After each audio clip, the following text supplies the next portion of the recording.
We'll call this meeting of the Ethics Commission for the City of Kyle to order. First thing we will do is a roll call. When I say your name, please indicate here. J.D. Sanford. Here. Cassie Anderson. Here. Mario Perez. Here. Paul Hill. Here.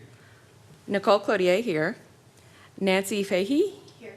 Mike Rubson. He's not present. All right, moving on to item 2, the approval of minutes. We've been submitted a copy of the minutes by the Jennifer Kirkland, our city secretary. Has everyone had a chance to look through? Are there any objections to any of the content of the minutes? If not, do we have a motion to accept the minutes? I'll make a motion to approve the minutes. And I'll second. All right, thank you. Minutes are approved. Now we'll move on Will you please to, call a vote for the minutes? we have to call a vote for the Yeah. minutes? Okay. Thank you. Let's call a vote for the minutes, starting with JD. Aye. Aye. Aye. Aye. Aye. Minutes are approved. Item number 3 is a citizen comment period. The City Council welcomes comments from the citizens in the agenda of regular meetings. Those wishing to speak are encouraged to sign in before the meeting begins. Speakers may be provided with an opportunity to speak on any item on the agenda or any other matter concerning city business, but they must observe the 3-minute time limit. So we have had a few people register to provide comment. So we will start with Howard Connell.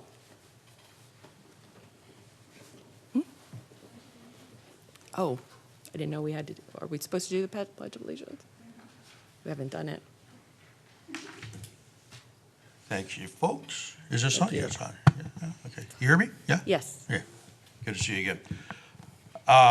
Reflecting on the last time we spoke, I mentioned to you that I see you folks as the firewall. I see you as the Supreme Court. I see you as the representatives of the citizens for creating a fair and honest environment of which our government runs. And tonight is a extremely important topic here on the Zuni complaint. We're 85 days into it, and we don't have a hearing yet. Now, I don't blame you for that, but I would be absolutely livid if this thing dies, because this is a very important issue, having 2 council people going at each other. It's got to be very serious. Don't know what it's about.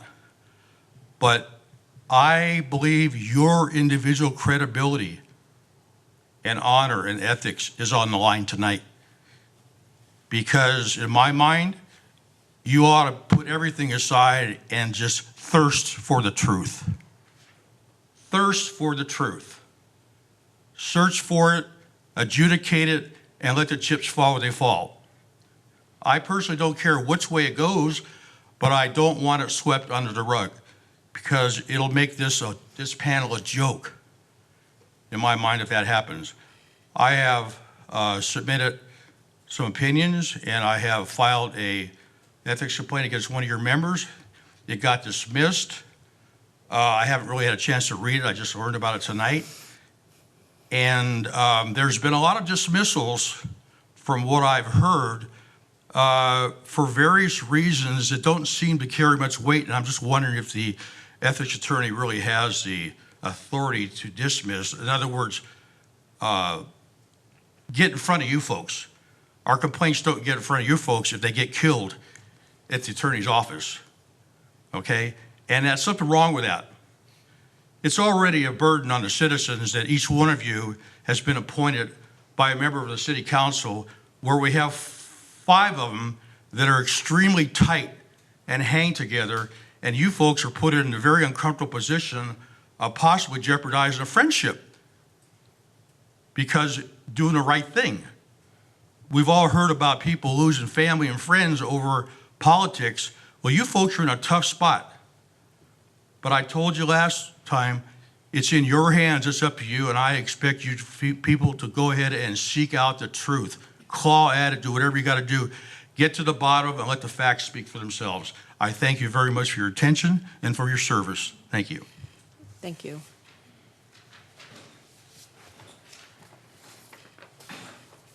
The next person that we have registered to speak is Yvonne Flores. Kale? Yes.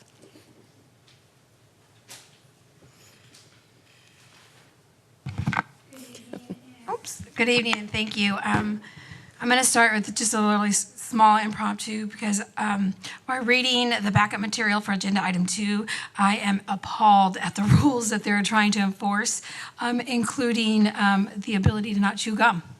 And so I hope when you guys take a look at that, that you guys can kind of look at what really matters and kind of overseeing the small details. Because the charter gives a really great outline of what a hearing should look like, and it is, in my opinion, a great start to where you guys should begin. So I want to thank you guys for allowing me to speak. I'm here today to request a more straightforward process during ethical hearings compared to what is currently being presented by the Ethics Compliant Officer. In order to afford every resident an opportunity to voice their concerns, it is important to keep the ethical hearing simple and easy to understand. I'm not asking this for any one person, but for every resident, including anyone who may choose to file a complaint against me. Every complainant should feel empowered without confusion and intimidation. As a paralegal who works with legal language daily, I can't stress enough how complex and confusing the Texas rules of evidence are. For legal professionals, navigating these rules can be challenging. For the average resident, it will be overwhelming. It is imperative this commission creates a framework that provides transparency and accountability without creating barriers that discourage participation. It is also important to recognize that a trial is not the same as a hearing. Our city's charter allows for a hearing, and we must adhere to this distinction.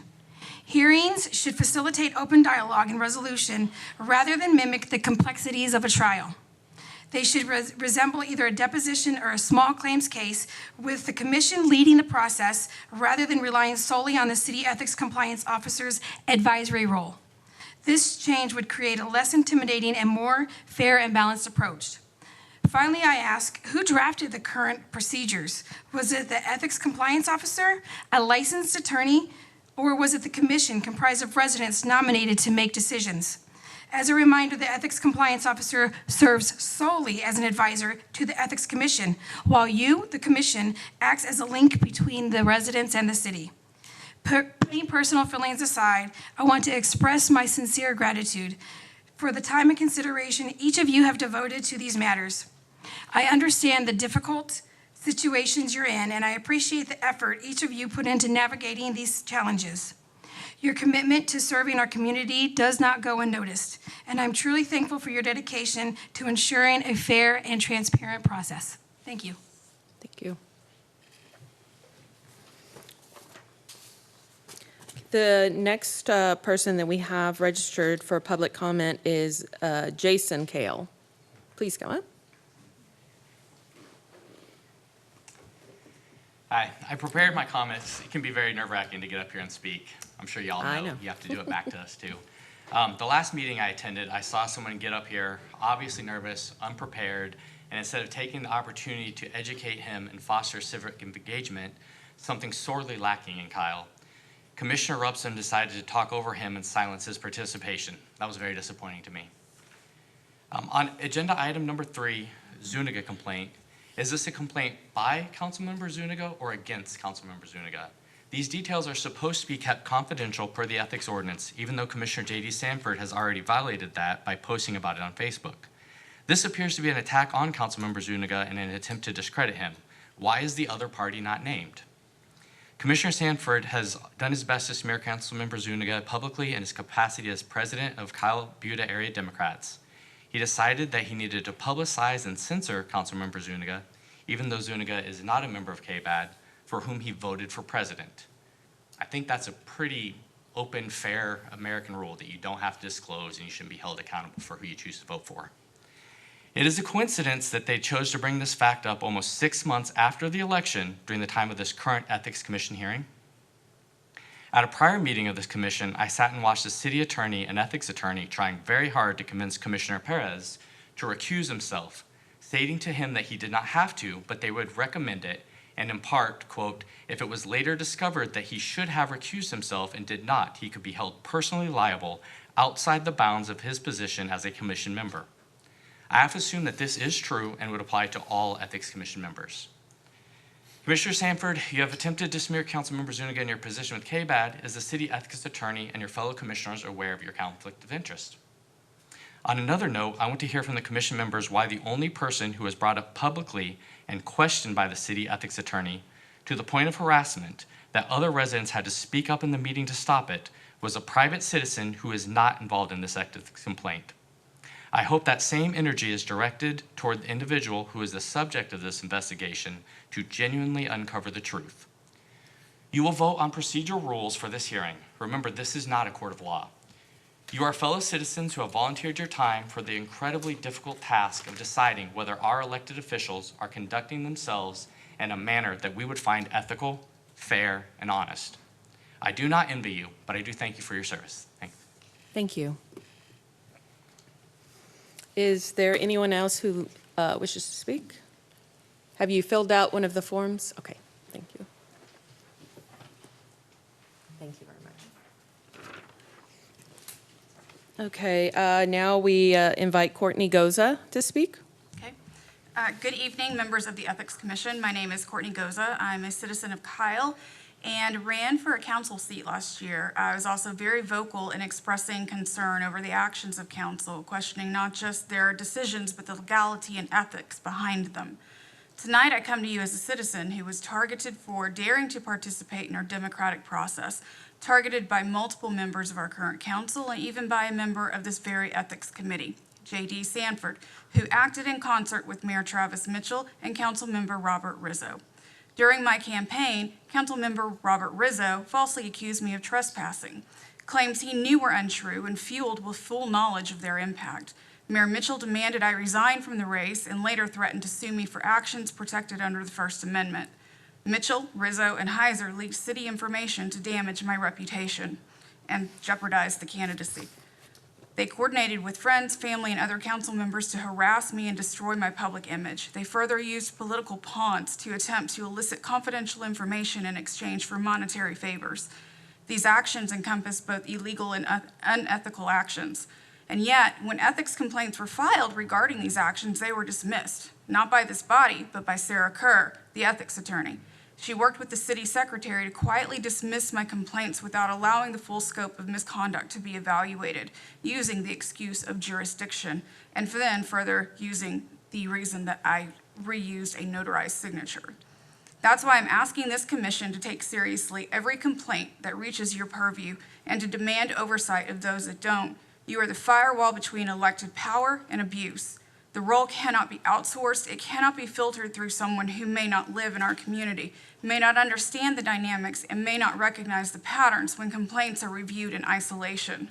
I'm also asking you to look outside of those who appointed you and not make the hearings difficult for the citizens, unnecessarily so.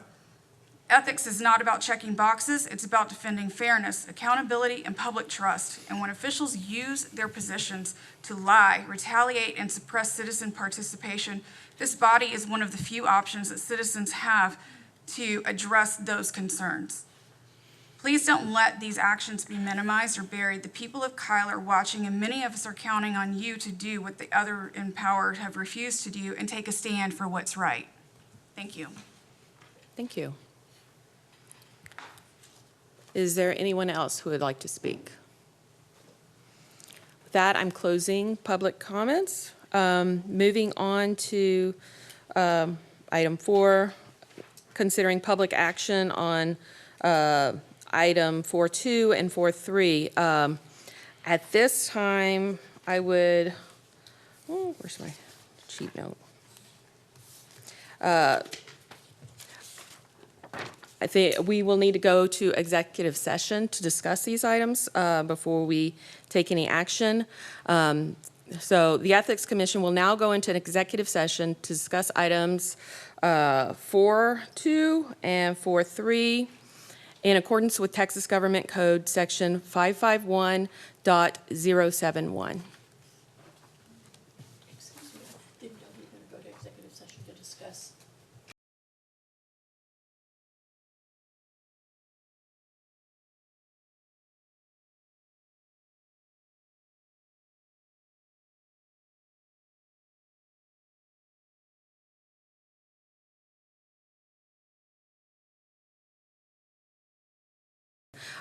So we have a draft that was prepared by the Ethics Commission Officer, Sarah Kerr, and everyone here has a copy, and the public was also provided with a copy. So whomever would like to speak to it first? I do have a question first. Is there because I see a mention of a presenter. Is this, and I've seen a few city council meetings where usually there's like a presentation and then a discussion afterwards. Okay. I don't know if that's how this is going to be. I'm not 100% certain on the procedure. Is there going to be like a presentation first, or is it just a discussion? I guess is my question. Yes.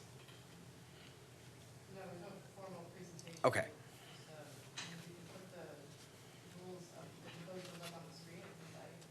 Oh, okay. I just, like I said, I wasn't sure if there was a presentation or if we just jumped right into the discussion. There's no formal presentation, but I can tell you why I'm suggesting that these rules be adopted. So in any court proceeding of any nature, the Texas Rules of Evidence apply, and as I think some of you are aware, the Texas Rules of Evidence are in place to ensure uniform application and fairness in identifying relevant and credible evidence. We've never had a hearing with the commission before, so that's probably why no such rules already exist. And given that we have a hearing coming up, I felt that there might be a need to have some rules to be able to apply to everybody in a standard procedure. And rather than reinvent the wheel, I looked to the existing rules of evidence. They almost, for the most part, they completely mirror the evidence rules. There are a few differences. One of them is that during witness testimony, you, the commissioners, would be allowed to ask questions to the witnesses yourselves if you had them. And obviously, I didn't put anything in there about expert witnesses because I didn't anticipate that anybody would need that. And then I did add some time limitations just because this is not a full trial, and I'm sure we don't want this to last for days on end, which some trials can. And that's about it. You can Yes, ask go ahead. questions. Okay, I went through it and it, Your mic's off. oh, I'm sorry. Sorry. And I think we do need rules so that it's uniform if we ever have another one. But I think these are so formal that I think it would intimidate some people and they wouldn't file a complaint at all because they wouldn't know how to go about this. And they would be afraid there were going to be there'd be a hearing. And they don't want to be put on the rack like that. Sure. And so I think if there's a way to make it not so formal so that, because this really is informal. I mean, I don't know what your opinion is, but that's mine, and I think that's the way it's been since I've been on the commission. But, I mean, we're serious, but it's informal. And I would hate to discourage anybody from filing a complaint if they really believe that they needed to. I think in any kind of governmental setting or municipal setting, people are reluctant to complain and step forward anyway. But if there are rules where these rules, I think, would limit even those people that were more bolder to come forward. Okay. So these only apply in the setting of a hearing. I understand. Not just a complaint. But I tried to simplify them to the extent that I could. and make the language easier to read. It's not a copy-paste from the rules of evidence because I acknowledge that it's not always easy to read those rules, so I tried to put it in plain English to the best I could. My other answer to that is that as the ethics compliance officer, I'm available to parties who have procedural questions. So they're always free to ask me how a certain rule would apply in evidence or what it means. I'm very happy to give explanations on that because I do understand that. They're also free to seek legal counsel at any time for these hearings. It does state that in the ethics code. So again, we've never had a hearing before, so I don't have anything to go on. I don't know how formal they drafters imagined the hearings to be, but I do imagine that there would be some weight to it, given that one of the powers that the Ethics Commission could administer is recommendation for criminal charges. So my concern was that if we don't have any kinds of evidence rules in place, then non-credible evidence could end up implicating somebody who's otherwise innocent, and then they get criminal charges or civil charges filed against them, and I was trying to avoid that. Well, I think if there were criminal charges that we thought needed to happen, I think that's beyond us, and that someone would have already contacted the DA or the cops or something. I mean, perhaps, but maybe not. We don't know. So I drafted these rules not just to be applied for the upcoming hearing. It's to be applied for any case that might go to a hearing at any point in the future. So it's going to look very meaty because it's trying to account for situations that haven't happened yet but could happen. I mean, if Commission thinks it would be helpful, we could adopt the rules and I could come up with a really truncated summary for the parties to review in advance of the hearing to try to get a better understanding of what the most important points were. And in the proposed rules that I have, I did point out the two portions that I believed would be the most important for the parties to understand, that being hearsay and relevance. That is most likely the only thing that will come into play at any of these hearings, 90% of the time. But again, I drafted the rules to be detailed so that we don't have to keep coming back and adding to them, and it would become a disorganized mess. So obviously, this is up to you as the commission. You're free to strike any portions of the proposed rules that you think are unnecessary or too confusing, or direct me to redraft it a certain way. It's up to you, but this is what I could come up with. I had a question that's kind of in that same line. So in the past, in the past, when I believe I wasn't on the commission, we haven't had these hearings.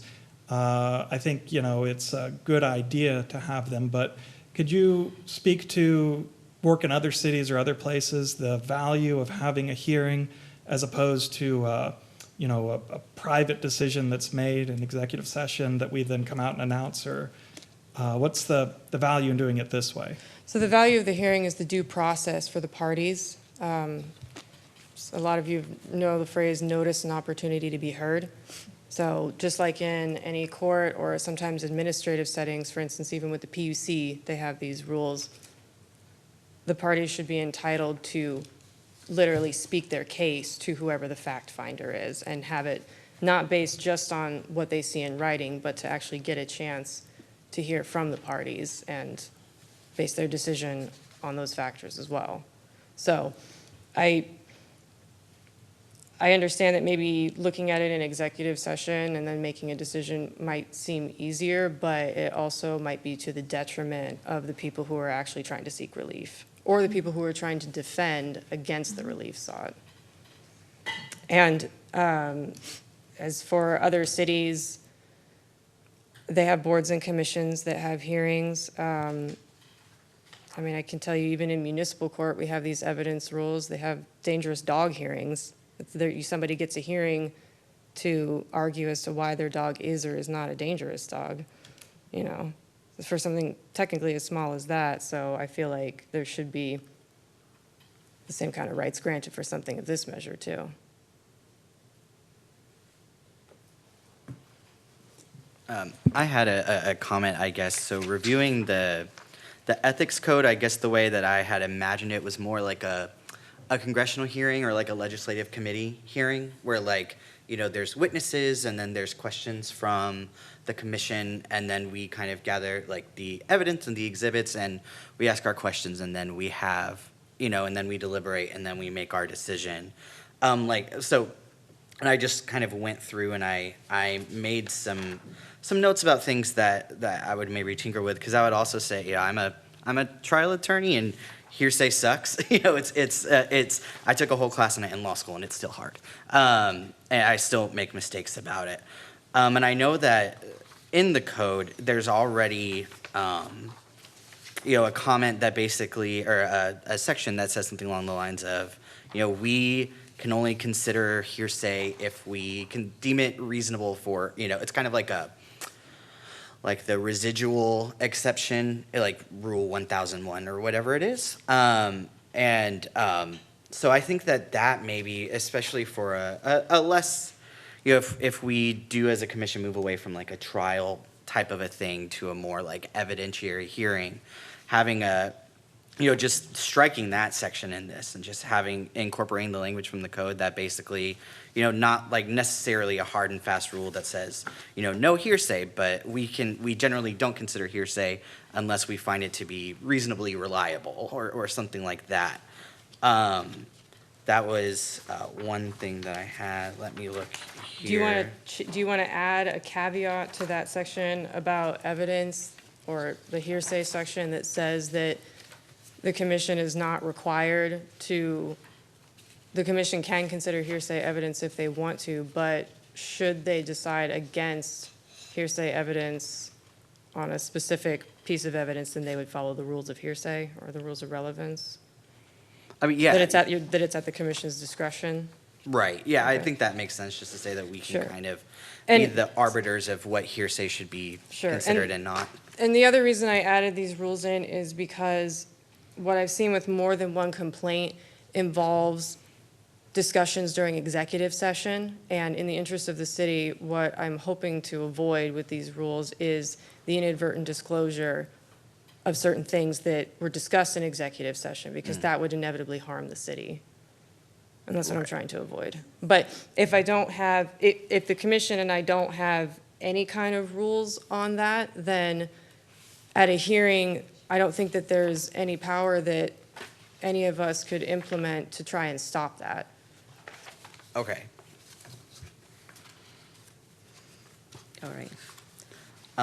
And then I guess, so a few other things I had is, so I noticed in the code, it talked about, as far as the questioning of witnesses, it says that, you know, witnesses are questioned by the commission and the ethics compliance officer, I believe. It doesn't talk about, you know, like the direct examination and cross-examination by the complainant and the respondent. I don't know for y'all, but if we want to have like that kind of trial confrontational style, or if we just wanted questions from here. I know that the ethics code says that us and them are who the questions are supposed to come from. So that would be something I would suggest as well, rather than putting on like, you know, I think the way that it's imagined in the code is kind of, you know, the complainant says, here's a witness that I think has relevant information, and then we're allowed to ask them questions. I think that that's what was more anticipated, rather than like a trial style. But again, you know, it could be up to all of us, but that was what I was. Maybe thinking something about that. more like where the person gets up and,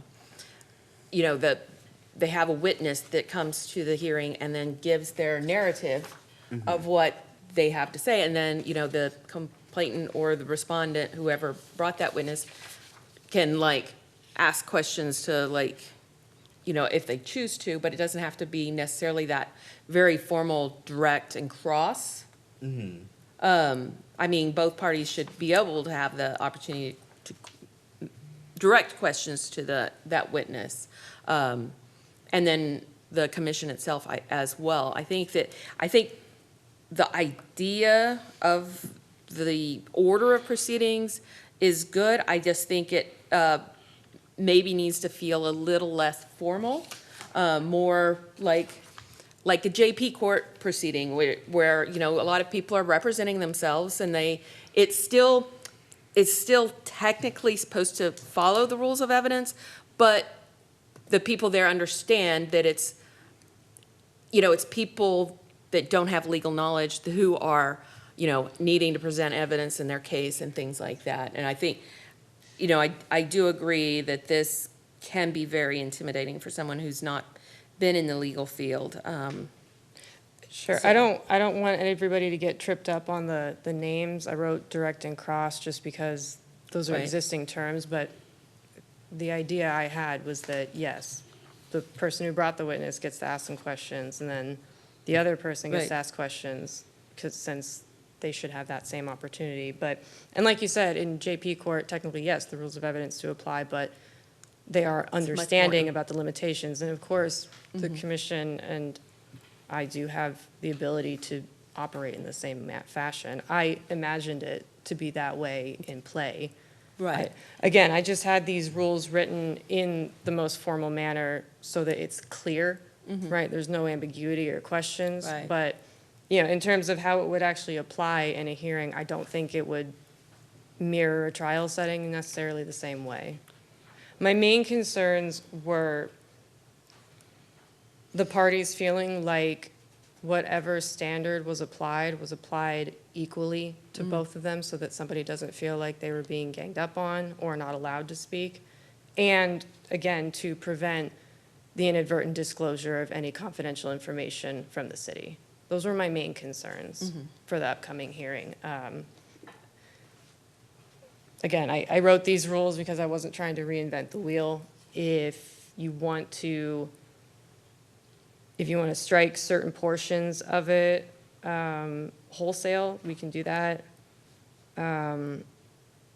Or you could choose not to adopt them and just say which few rules or restrictions should apply at the hearing, and then we could adopt those in written format. It's up to you.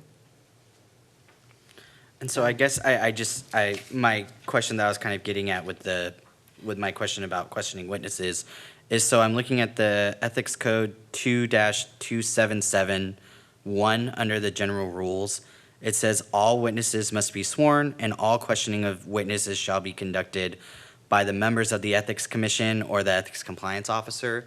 So I guess my question is would we be running afoul of the Ethics Code if we were to adopt rules that allow questioning by other people? I'm not saying I don't want it, I just don't want to run afoul of the Ethics Code, if that makes sense. Give me a second to review it. Right, because that sounds like the complainant and the respondent themselves would not be able to ask the questions. Right, yeah, that's why I was asking about it, because I definitely don't want to run afoul of our founding document here. Right.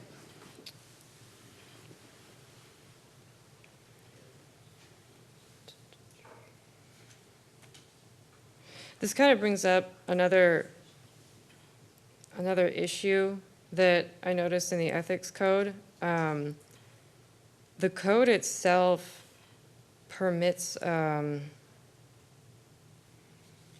only permits I believe it's the respondent to present witnesses. Right. But not the complainant, which I thought that didn't make any sense because the complainant's the So one that only has the to. person who's been accused of something Right, can the- produce witnesses? Well, the complainant has the burden of proving their case, so if they're not allowed to present witnesses, then that's a huge portion Right. of Yeah. evidence Right. that they couldn't use to prove their case. That doesn't seem fair. So my answer is, I don't know. It says witnesses may be presented, which I think presented is kind of a vague term. I don't think it would be against the ethics code to allow the parties to ask questions of their witnesses, but if you guys think otherwise, we can strike that. I only had it in there that they could ask witnesses questions, again, because of the due process concerns. Right, I'm not saying I don't want people to be able to ask their own witnesses questions, I definitely do. I just don't want to get anybody in trouble either. Sure. I don't foresee an issue with it, just because it doesn't say that they're not allowed to ask questions. So if it doesn't say they can't, then I'm sure they can. Yep. We need to be taking notes for the Charter Commission. Each time we run into one of these things. Right. That the complainant or their representative can ask the questions, right? Say that again? The complainant and respondent and their I'm sorry. I always think I'm louder than I am. That the complainant and the respondent can have representative, a lawyer, and those representatives can ask the questions and do the openings and closings? and- Yes, with the commission's permission, Yeah, okay. if they choose. And then sorry, I know I have a lot. I have one more question under the pretrial procedure under the disclosures. Yes. I see the list of, the witness list is no more than 2 witnesses, and then the documents is no more than 10 documents. So is that like a total restriction on in the hearing, each side can only have 2 witnesses and 10 I guess documents or pieces of evidence? That's how I drafted it, but you guys can change that if you want to. Yeah, because my fear, is especially if in the future, if it's like a big thing and there's a lot of witnesses, I don't want somebody to have to like pick 2. Could we say that the Ethics Commission could Yes. elect to choose to allow more? Yes. If the That they could situation request, fits it? yeah, given the circumstances, they believe it's necessary to have more than 2 witnesses or more than 10 documents. That's easily, we could be at, yeah, that's fine. And then, sorry, my last thing that I have, the 7 days. I know that we were considering, in our, and I'm getting a little bit ahead of myself, but the recommendation on the extending the deadline is less than 7 days from today. So that would mean that the parties in this hearing that we're setting up wouldn't be able to meet their pretrial So I've- deadlines. So that gave me a little bit of concern too. I instructed both the parties that, assuming that these rules were adopted, that I would ask that they submit their disclosures by the end of today. Just because, yes, that would not meet the 7-day deadline. So we would make an exception, obviously, because we didn't even have these rules when they were preparing for the hearing. All right, that makes sense. Those were all the questions that I For the had. purposes of consistency, should we just change it to 5 days? Is there a reason to make it 7 instead of 5? There's no particular reason, just more or less time to review it. If there, just more or less time for either party to review it, if they have any issues with what they think the other person's trying to present. But I don't think there's a huge difference between 5 and 7 days. Okay. And one thing I wanted to go back to that you were talking about, Paul, that I want to see if we can get some consensus on, is this question of both the person accusing and being accused can cross-examine each other's witnesses. Because it seems that that's what we have in our procedures here, but that's a little bit beyond the scope, or at least not explicitly outlined by the ethics code. So I think that's something that we all ought to come to a consensus on and decide on. If we've got, before we move on to other topics, because I think that'll be an important one to decide. Yeah. Do we want to, go through it section by section and kind of start getting it narrowed down? Yeah. So, does anybody have a problem with the preamble?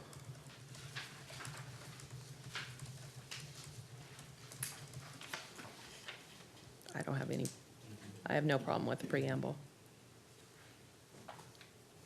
All right. The scope?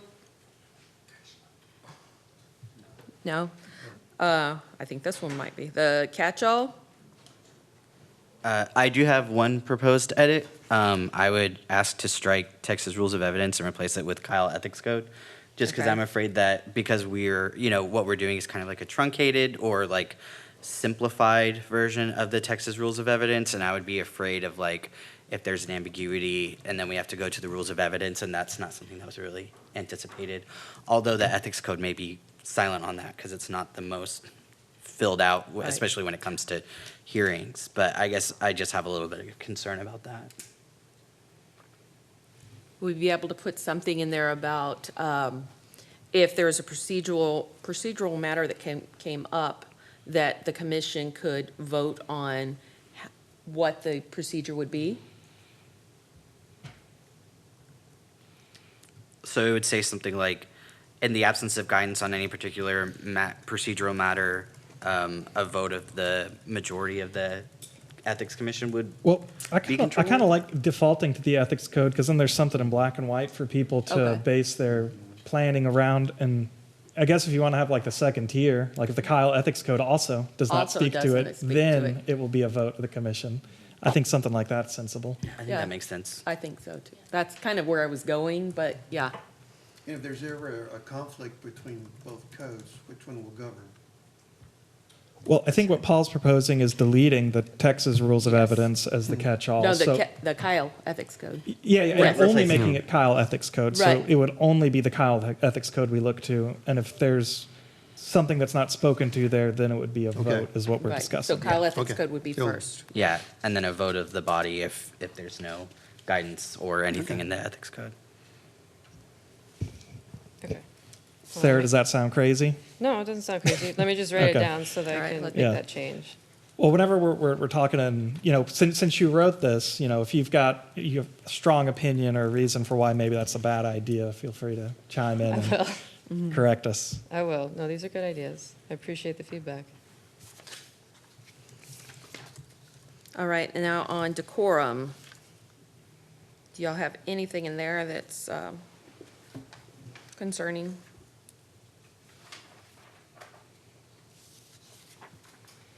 Just for the sake of. Yeah, so for the sake of clarity, every single courtroom has their local rules, and all of them have these and more listed in their restrictions. I got rid of some of them because they didn't even make sense. But you can get rid of others if you want to. If you want people to be able to chew gum and, I don't know, do whatever, that's fine. Smoke. I mean, no, I would stay. think that there would be particular rules for this room Yeah. that would kind of govern, I don't know that it necessarily. But gum chewing isn't one. Well, so I don't know that that needs to be necessarily addressed in these. Sure. I Yeah. mean, I can't imagine a scandalous gum situation, so I'm good with taking that one out if y'all are. Again, all of these I added in just to try to mitigate interference with the actual hearing. Right, right, which we have, I mean, I think under the decorum, like, no heckling, no banter, emotional outbursts. I like that all of that is in there, and then they have they can be removed from the proceedings for that. Do you want me to just get rid of the list that include where the gum is listed? Do you want me to just get rid of that completely? What do y'all think? Do you want the I list? don't think it hurts anyone. I mean, All right, Yeah, the only one that I think might stay is conversing with other members of the public. Loudly conversing, again. Yeah, so that one, if you could just write into the decorum paragraph somewhere, but Sure, okay. So am I leaving it or getting rid of it? I think what do you, I'm okay with getting rid of the list. I'm Okay. okay with getting rid of it. Okay. All right, get rid of it. Okay, it's gone. And then I have just kind of a stylistic request. There's like references to courtrooms and trials. Where it says courtroom, could we change that to like hearing room, and trial, could Yeah. we change that to hearing? Yeah, that's fine. Just to be more Where does it consistent. say trial? I thought So there's like the pre-trial procedure. oh, okay. So I guess it would be like pre-hearing procedure, and then later on under, order of proceedings, it talks about followed by trial procedure, and so just places where it says trial, just replacing that with hearing. Okay. So, and then in replacing courtroom with council chambers? Or, yeah, something like that. Or hearing room, just because I know that there are multiple places where these proceedings could be Okay. held. So Yeah, just it a might not hearing room. necessarily be in this room sometimes. All right, perfect. Okay, Just makes it feel less scary for Okay, so, the sorry. general public. Every reference to trial, change it to hearing, and then instead of courtroom, it's hearing room? Is that what you Yeah. said? Okay. Yes. So pre-hearing. Yeah, and under order of proceeding, there's several places it would need to be Yeah. changed to hearing procedure. Yeah, trying to. Yeah, go just through kind of this. throughout the document. Right. Okay.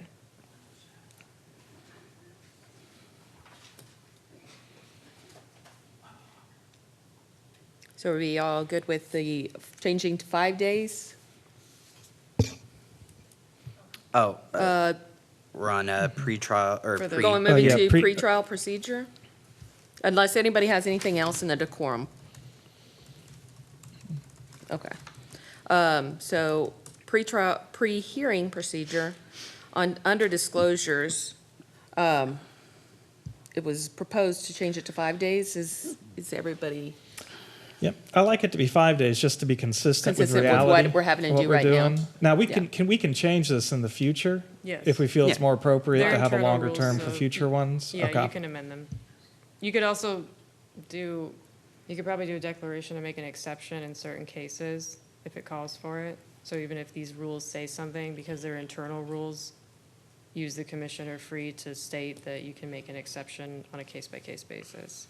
Okay, I like that better, because there could be other unusual circumstances that would come up.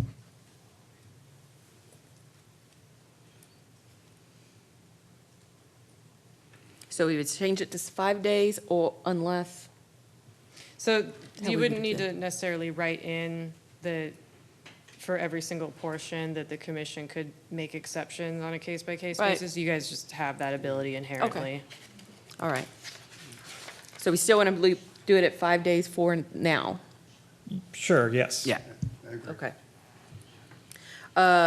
So under witness disclosures, a list of no more than 2 witnesses that shall be presented. So what I would propose is under, I guess, A, striking the words no more than 2, and then under witness disclosures, just striking the words no more than 10, so it would read, a list of witnesses that will be presented and a list of documents that will be presented. I guess we could address it like on a case-by-case basis if we think there's gonna be too many, or, So are you saying just have there be no limit? And Yes. then we can come in afterwards and trim it down? Mhm. That could be messier if the goal is to keep it shorter. It might be, because the other way to do it would be to say, 2 and 10, and then more could be allowed if deemed necessary.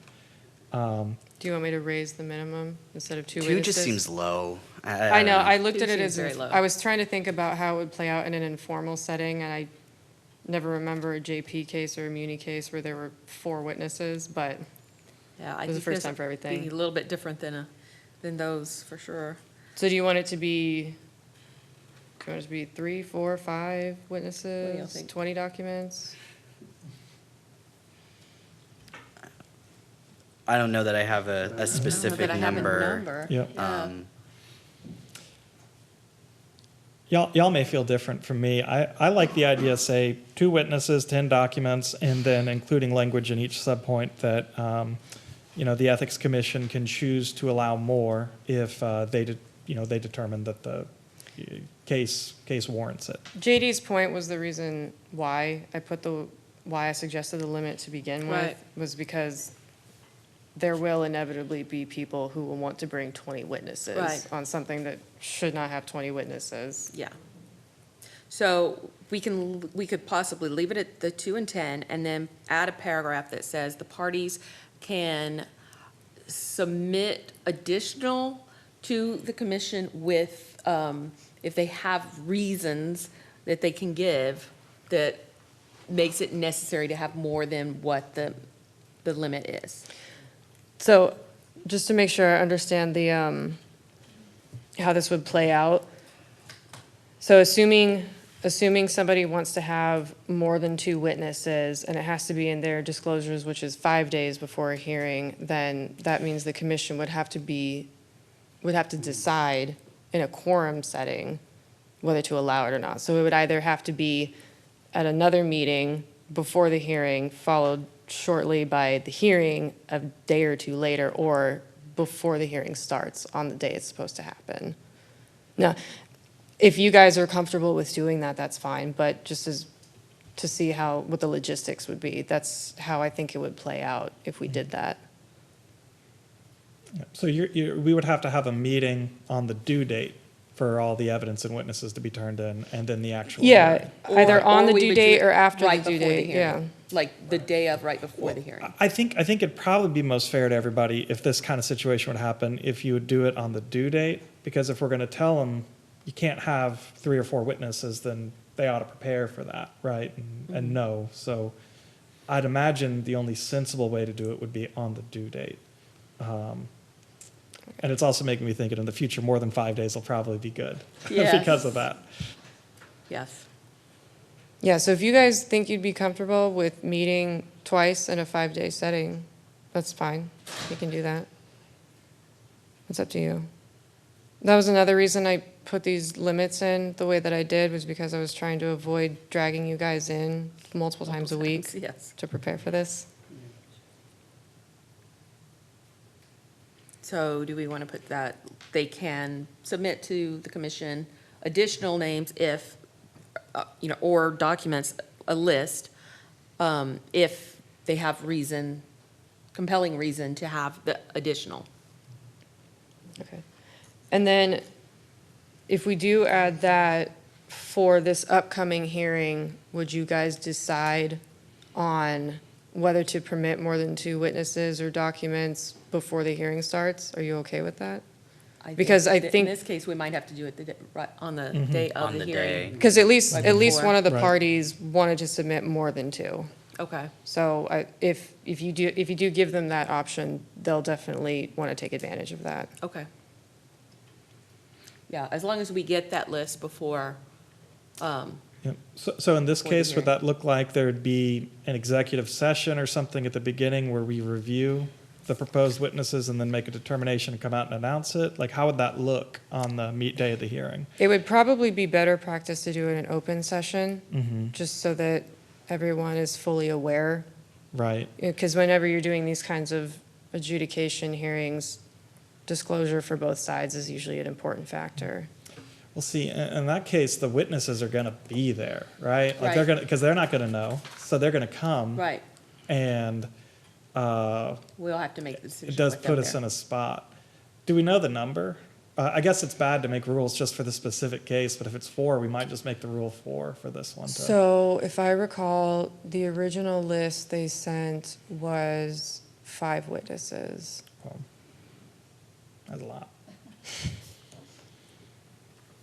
I mean, Was you there, could, you could make a ruling right now for this specific case to permit up to 5 for these 2 parties, and then have the original draft of the 2 witness limit with the condition that you can decide if there are more after that. I'm sorry, I have a logistical comment, because if we were to have a meeting on the deadline, we would have to post it 3 days in advance, before we know. That's right. Before we know if there's gonna be anything to discuss or not. Yeah. Just wanted to throw that out there. That too. Could we have them propose their additional witnesses at the hearing? And You then could. we could handle it all there at the hearing rather than in advance? I mean, you could, but who was it that brought up that the witnesses might, They're gonna Yeah, be that- there, That was me. right, Yeah. they're gonna be there. So maybe You- we could set like a bit of a higher number of the witnesses and the documents just to try to avoid it. wanna do 5? One that like we think, like if we do like I 4 was or already 5, kind yeah. of thinking 5 before that number came up. Yeah, Sure. change Yeah. 2 to 5 and hope for the best. With the 5 that they wanted, were they all just saying the same thing? Or did the party tell you? yeah, hold on, let me try to find it, because I can't remember off the top of my head. Because we don't want 5 or 10 people coming up and saying the same thing, or just to bolster.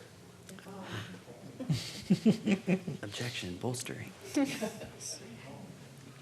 Yeah, there's a rule in the proposed rules about not having a character witness to bolster a character unless they've been impeached for that reason. So, let's see.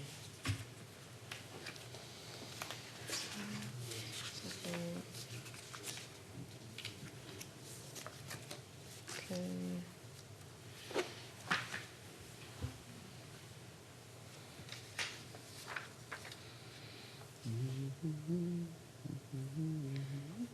So some of the witnesses, let's see, 3 of the witnesses have some overlap in what they say they'll be testifying to.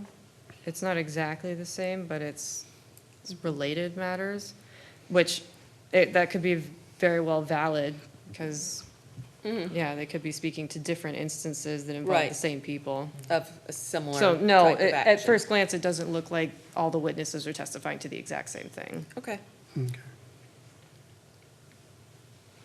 So how about 5 witnesses and 10 documents and, Yeah. Yeah, I mean, because And then add the already caveat. they have several documents in through the Yeah. complaints, and those aren't included in that 10, so. And also to clarify, I did clarify this at the parties already, the pleadings don't count towards the documents, because those are technically on notice with you guys. So they don't have to include those. Okay. And their interrogatory responses would be considered one document. And should B be document disclosures? Yes, it should, thank you.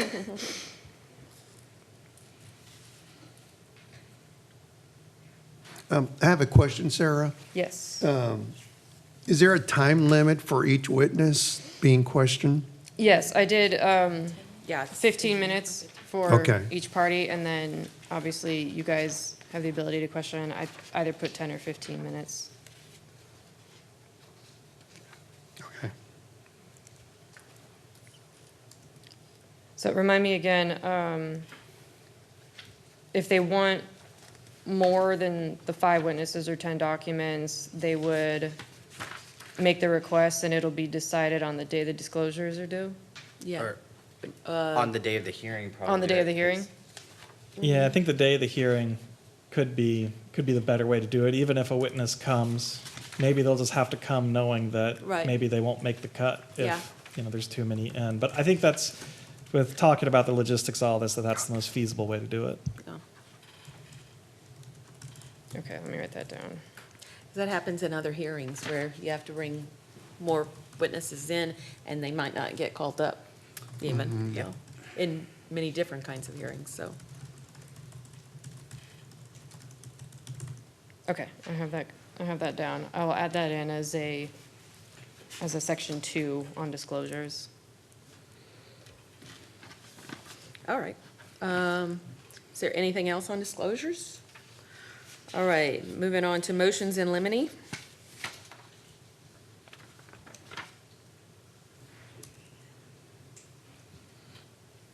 I think just for clarity's sake, I think after it says no less than 24 hours before the hearing, right? To the ECO and the party. I think we just need to add the words before the hearing right there.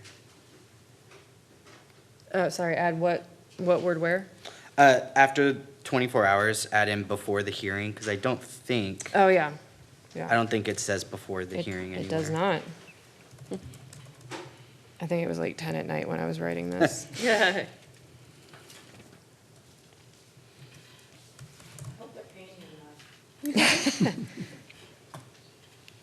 Yes, they do. You don't have to say that, Mrs.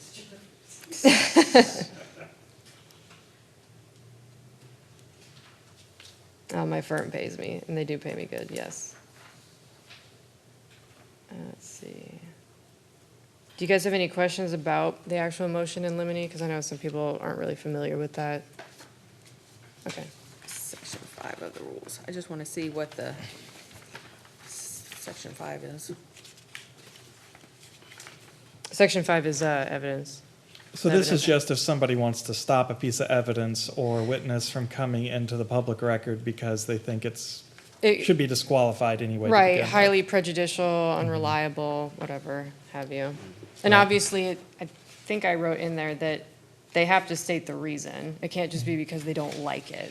Now, who makes the determination if I one wrote of that- those happens? I wrote that the commission makes the decision. Okay, and would we do that at the start of the meeting? Like Yeah. we'd say, here's our motions in limine that have been Exactly. filed. and It's supposed Here's to our start- determinations on each one of them. Yeah, Okay. before the opening statements begin, they would make those decisions. Okay, and it's by, yeah, she put a majority vote, so we would vote on that based on what they presented as far as the motion in limine for their evidentiary objection.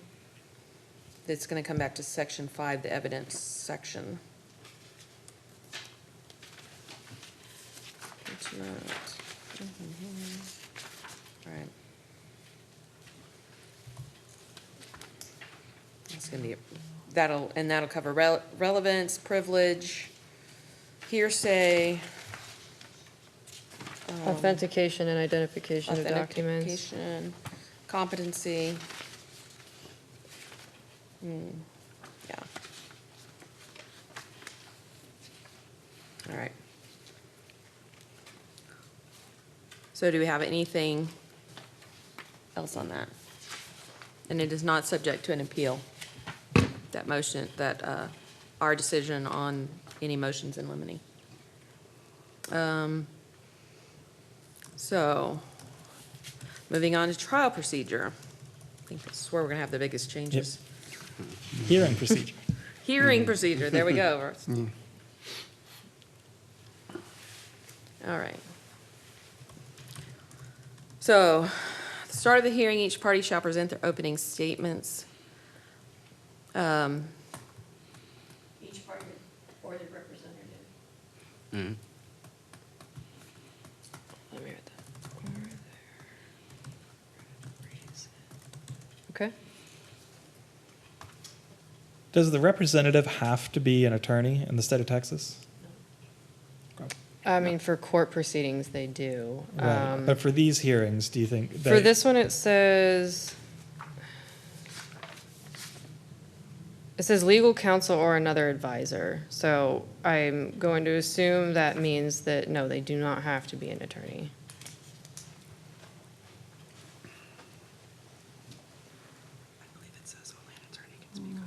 Oh, it does? Clear language. Oh, yeah. I was going to ask if, are we setting up someone potentially to put them in a situation of accidentally practicing the law? You know, if they're not, and they're representing their buddy, and I don't know where the blur line starts from, you know, our hearing to an actual legal proceeding, and I just want to make sure we're not going to put someone in a position to get themselves in trouble on accident. Sure. Unauthorized practice of law usually means that you're giving advice on whether you think something's legally feasible. And But you- actually, the city attorney brought up that both of these sections under hearing say that only legal counsel is permitted to speak on behalf of the complainant or the respondent. So if, in the setting of a hearing, if it's not going to be either the complainant or the respondent, then it would have to be legal counsel who is speaking on their behalf. Sorry, where is that in the ethics code? Yeah, it's under 2-277 hearings, section 3 and 4 was respondent and complainant. Mm. People will, if they need an attorney, they should be, or someone to represent them, they should be able to get that. Yeah. But if they can't afford it, because, you know, I don't know what to charge, but, you know, $3.50 an hour or something, you know, someone complaining, or, you know, files a complaint, you're not gonna be able to pay a $10-hour retainer just for something within the city. Right, what this is saying is that either the respondent or the complainant have to speak on their own behalf, but if they have somebody speaking on their behalf, it has to be an attorney. But they can And you're speak, saying that's in the code, the city code? that is in the ethics code, yes. Okay. That is what's already stated. So then I think that's what, we've got to be consistent with the hearing procedure on that, because we got to get, that's what if we want to change, we got to go to the charter committee. So do we still want to put or their representative, and just make it or their legal representative? I think that would cover Legal it. Counsel. These rules are all subject to the ethics code anyway, just because these are considered internal rules. So if there was a conflict, then the ethics code would dominate. Great. But I put party or their legal representative. Okay, perfect. Yeah. Do we have, is everybody okay with giving them each 10 minutes? And how about the rules and limits? These rules and limits apply only to opening statements. Right. Just for sake of clarity. I mean, I like all of them. I like that they get to have a chance to state their case without anybody interrupting them ahead of time, without evidence, without testimony, just without anybody being objecting or anything. Everybody good? All right. So moving on to witness examination, cross-examination, and rebuttal.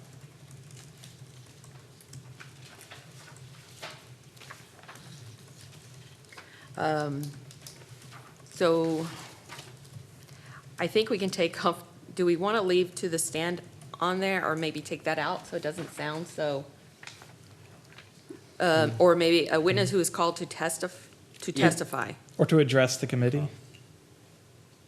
Or just, it says to provide testimony next, so if you just Take out the strike stand. to the stand, then it would just say who is called to provide testimony. The reason why I had that in there is because I think the way we imagine the setup is, assuming it takes place in this room, you guys sit in your normal spot, I sit here, there are two tables set up for the complainant and the respondent, and then there's a separate table for where witnesses would sit. Right, right. Well, we Because would- they would need to have the microphone. Right, right. I think it would be understood that they would need to come up, and we would instruct them if they tried to start testifying from their seat, that you need to come up to the stand. Okay, I got rid of it. Okay. I've got one question in this paragraph. Sarah, what's the process for the oath of affirmation? Is it just you ask them something and they say yes, or? Yeah, it's the raise your right hand, raise your hand, put your right hand on the Bible. Do you swear or affirm to tell the truth, whole truth, nothing but the truth? That's it. Okay.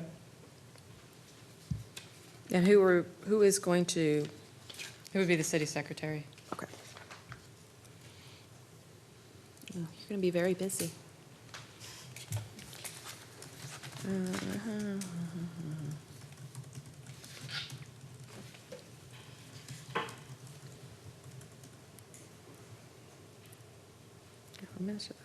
Okay, it says it there, city secretary.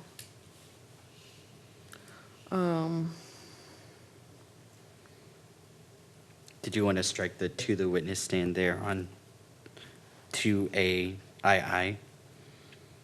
Just call the witness by full name to testify? Yeah.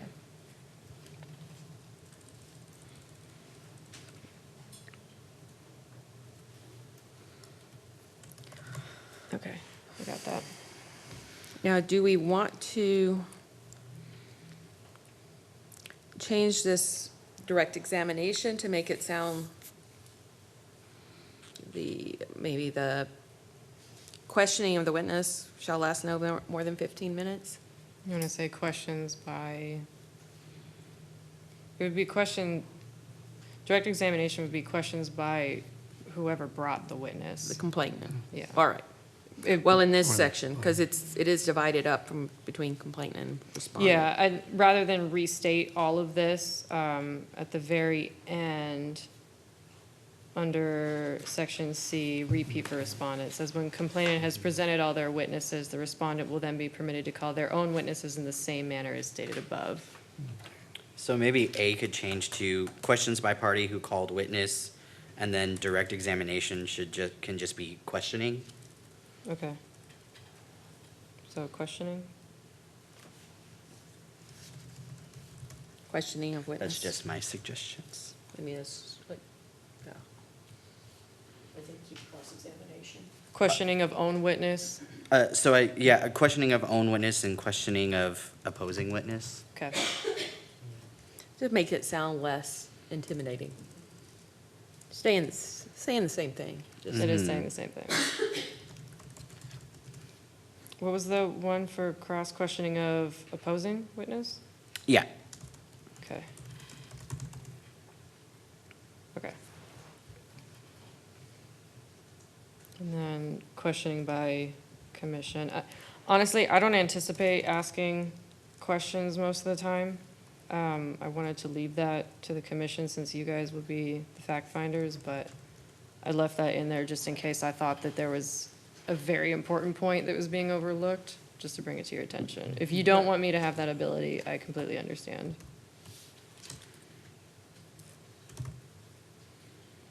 Well, I think in the code it says that you can, right?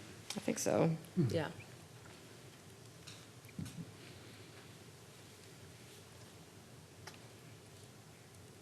And I do think it's important that we have the opportunity to ask questions too, and that's in there.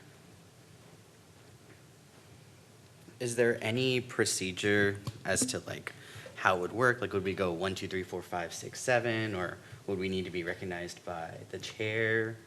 I don't know if we need to add that in there, if that's getting too granular.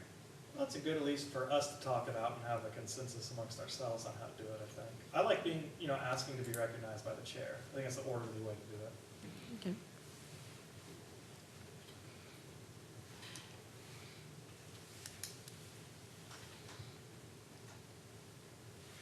If you want my advice, I would leave it out about like order, just in case somebody like, so let's say JD asked a question, and then Nicole asked a question, and JD's like, oh, I thought of another question because of that.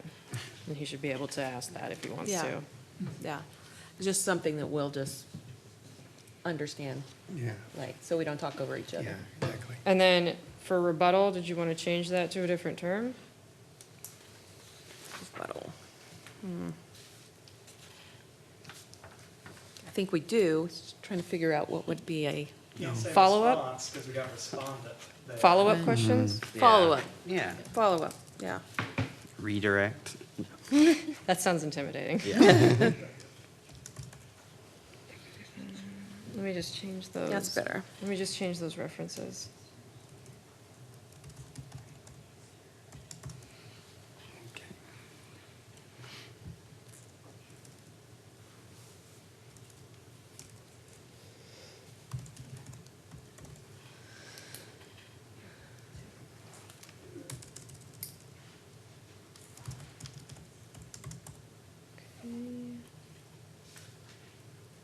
Okay.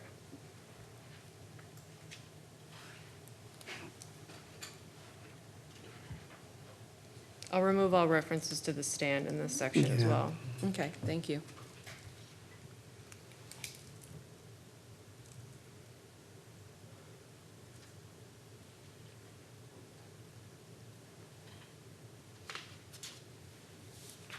All right, is there anything else in the order of procedure?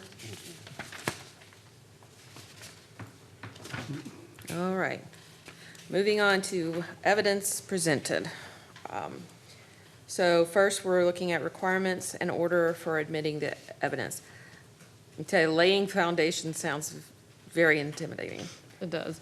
But I wanted to put it in there just so it's in these rules automatically, so somebody who wants to present evidence can understand the right way to verify that it's accurate and that it is what it is.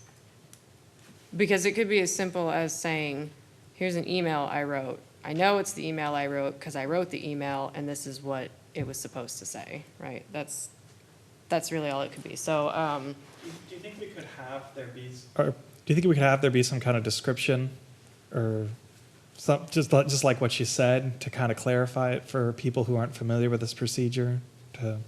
that first paragraph after the lay the foundation subheading should kind of try to explain it. If you think it's not clear, tell me, and then we can find out a way to make it more Right, understandable. Sounds very legalese. I don't know how I else to say understand. it. I know.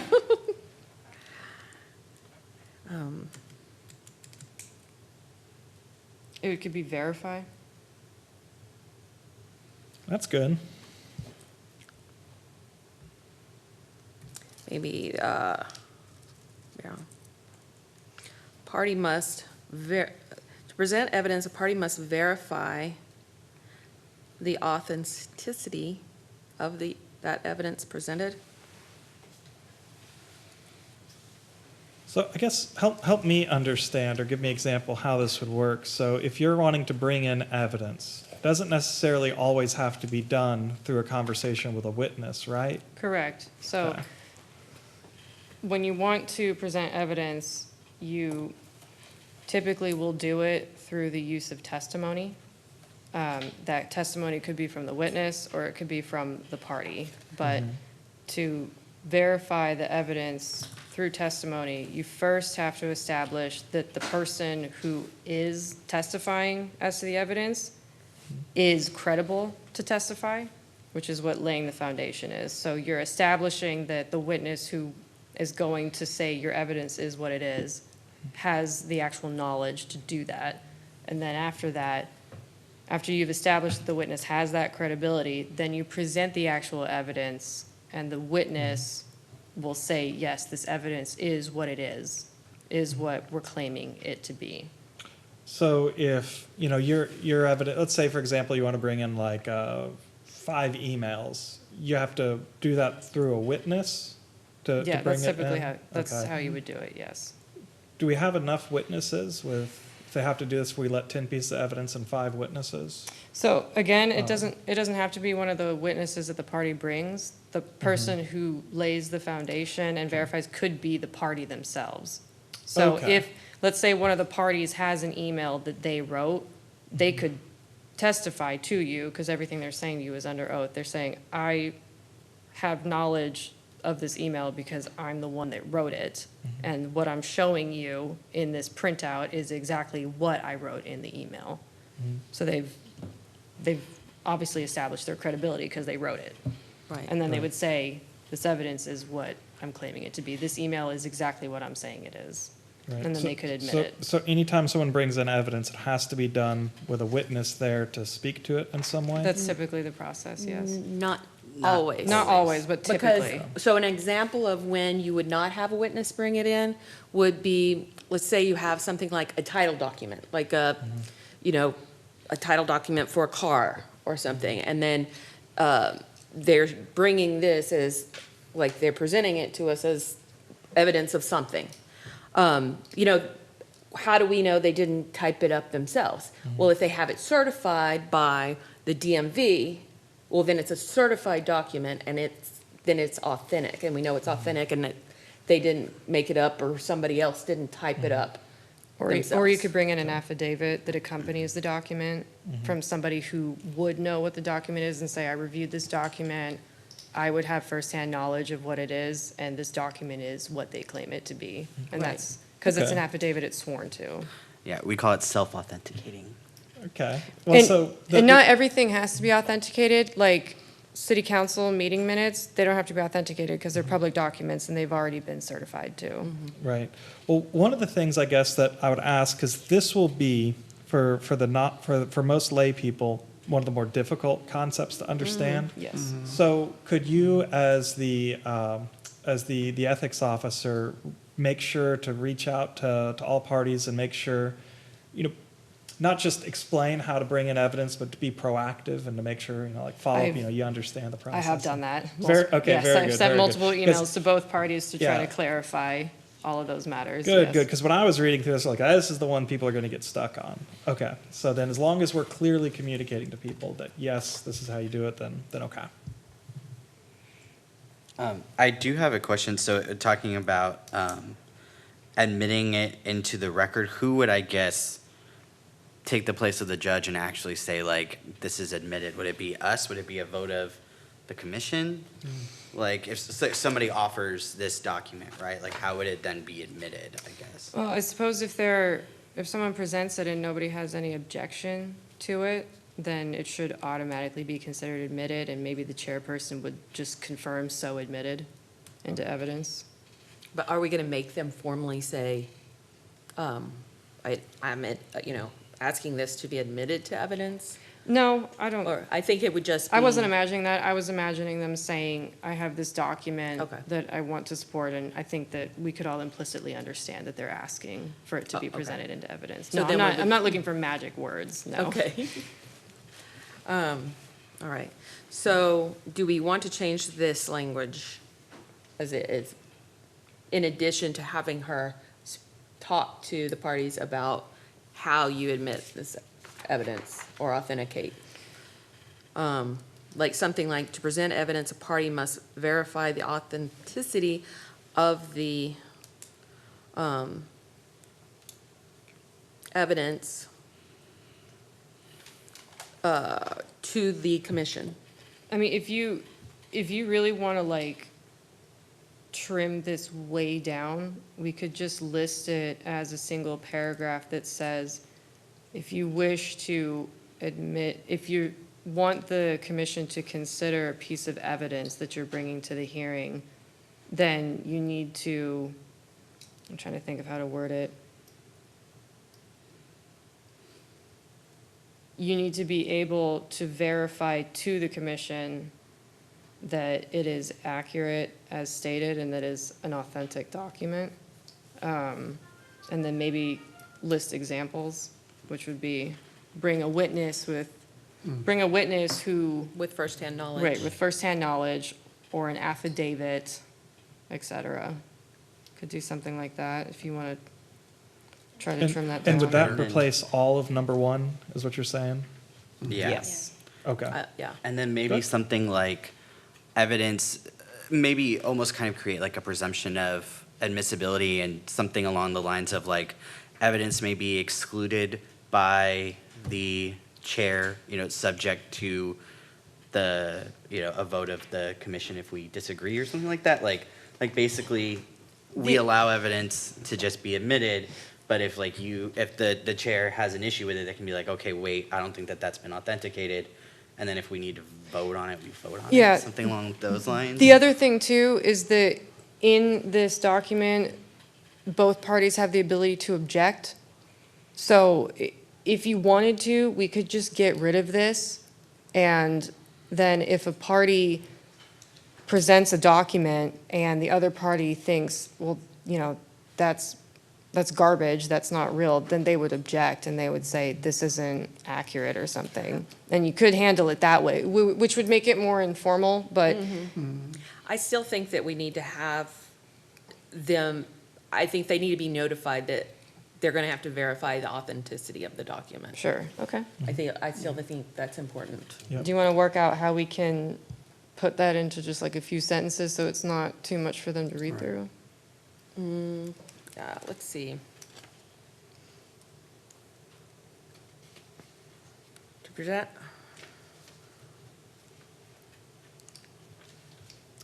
You could say that the person who presents the evidence has the burden to establish its authenticity, and this could be done through a witness or other verifiable means. I don't know. That last Such part as, sounds weird. to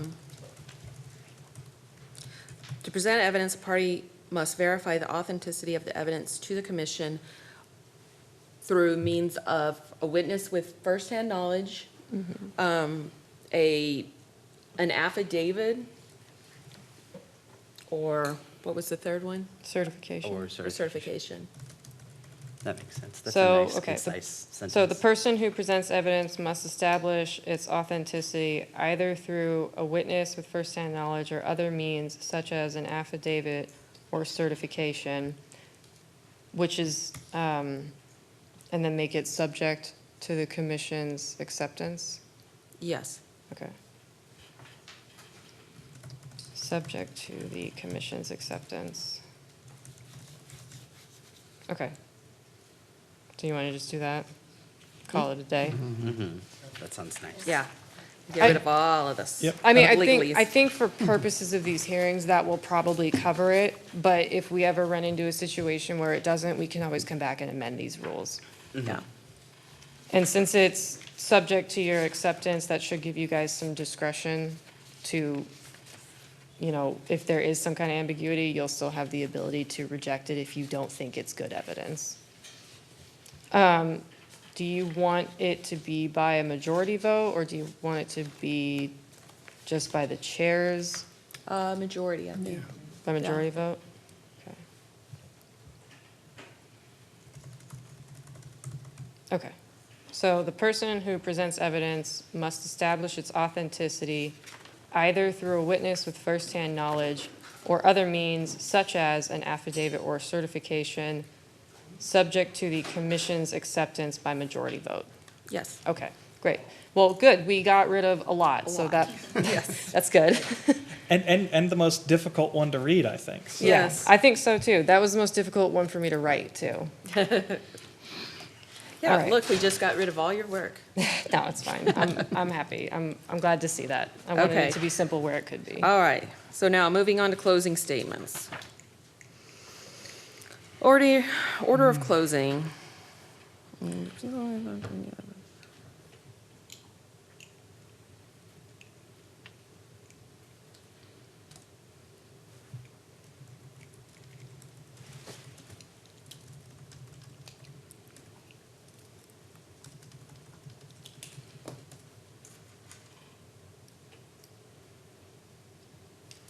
Does anybody have any problems with that?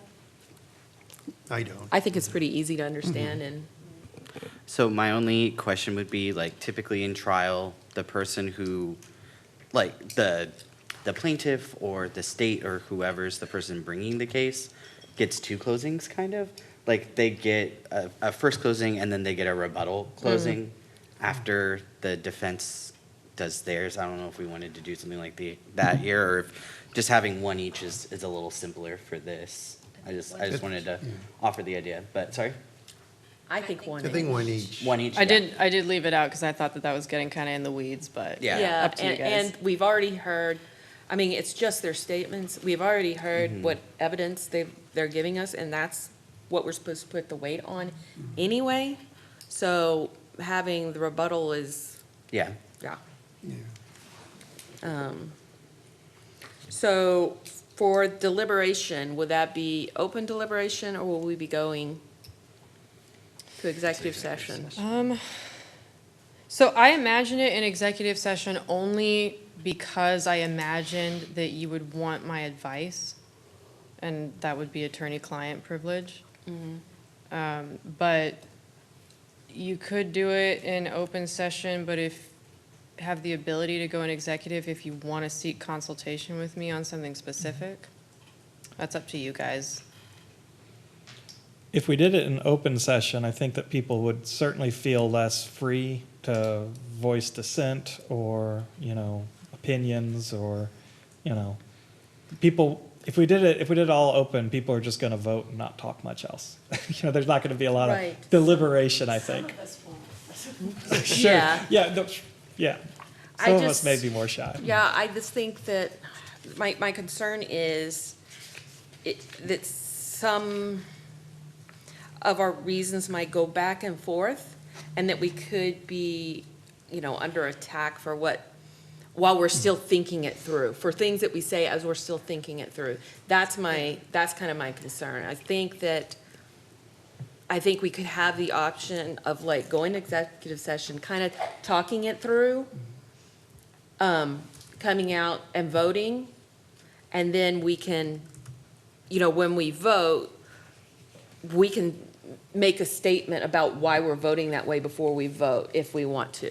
And that's more similar to probably jury deliberations. Obviously, the jurors, they'll deliberate in silence in private. But yeah, okay, that's fine. What if y'all, Yeah, I agree. what about, Yeah. okay. So it's kind of a mix, a hybrid of the two. Yeah. So I should probably use consistent terms. I should probably just use executive or closed session, not both. Okay,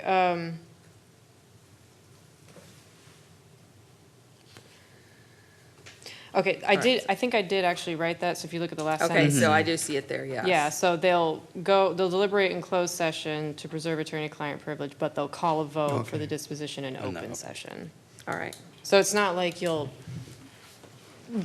personally, you'll make your decisions in closed session, but when you actually come out to make the formal disposition, it will be an open session so that everybody can hear it. Right, but I do like having the option of, like, speaking what we want to. I mean, if you just want to vote and you don't want to say anything about it, then that's fine too. But, having that option, if you feel like it's say, look, blah, blah, blah, blah, blah, blah, blah, blah. And so that's why I did this. Okay. Yeah, Can't that's say fine. exactly what I'm thinking, but, okay, so that gets us through deliberation. And so written disposition, So has to be a written opinion according to Okay. the ethics code. So even after there's a call for a vote, then there has to be a written disposition. But the written disposition would mirror whatever fact findings and legal conclusions that you made during closed session and anything that you stated during open session. okay. It would, I think I wrote that, let's see. So it says that, the commission will give a written opinion via the findings of fact and conclusions of law. I would draft that, but it would need to have your approval for it to be considered valid. So I Okay. think that that would probably require, A meeting? yeah, it would probably require a meeting. So I would have to draft it. We'd have to publish the agenda for it, and then you would have to formally adopt it at the meeting. Okay. A question here too. So if we happen to find somebody has committed an ethical violation, there's action that we take. Do we take that same action on the same meeting where the hearings happened and we made that decision? Or is it like where there's sentencing that happens at a later date? You know, when does that part of the process happen? Oh, you mean like if you're trying to do a reprimand or? Yeah, if we decide there's a reprimand or a referral to the Right. DA's office, or if it's an employee and we make a recommendation for them to be dismissed. So You I know, think- all the actions we might take, when do So we do that part? I think that would be the, after the 7 days at the meeting where you adopt it, and then at that meeting, you would have to instruct me to take the further action to carry out the decision that you made. Okay. So it would be included in the written disposition, what you're recommending. All right. So if we're doing the hearing on sorry, my eyes are old, on the 29th, then it would probably be May 6th that we would have that meeting? May 6th is a council meeting, just for. Okay, so we can't do it that day.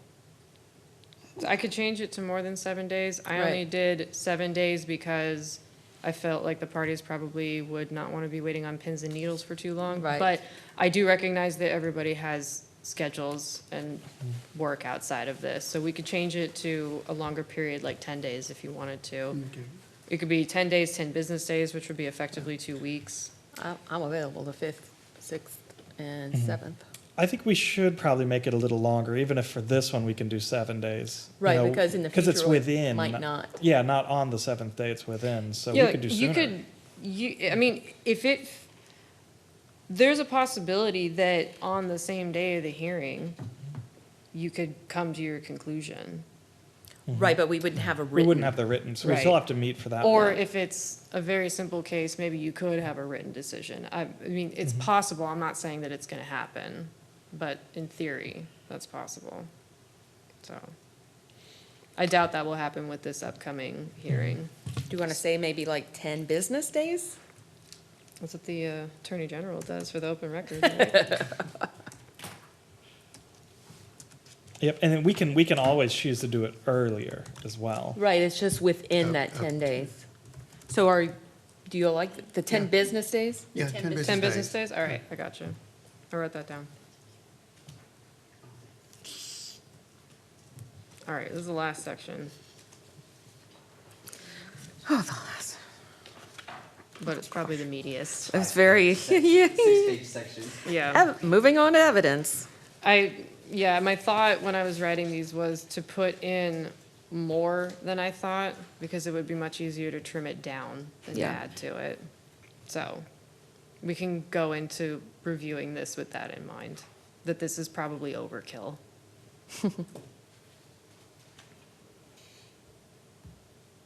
Okay. I mean, I have no problem with the opening paragraph. Does anyone? Yeah. Witnesses, moving on witnesses.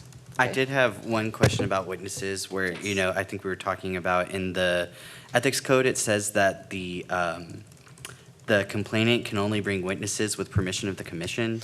Should we add something that like complainants are hereby always allowed to bring witnesses in a hearing unless not allowed, or? I wanted to do that. The only reason I wrote it that way is because of the way that the ethics code is currently written.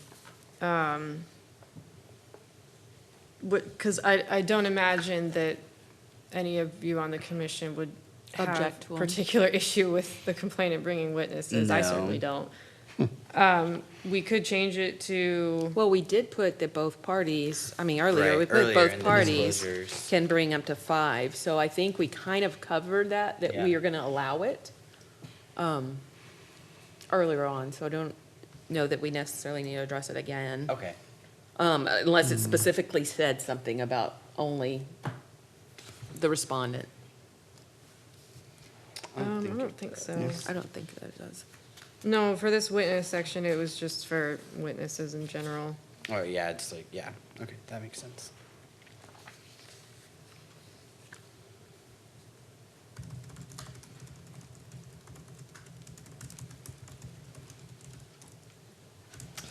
Could we define leading questions? I was actually gonna ask if we could get rid of that. We can get rid Just of as it. good.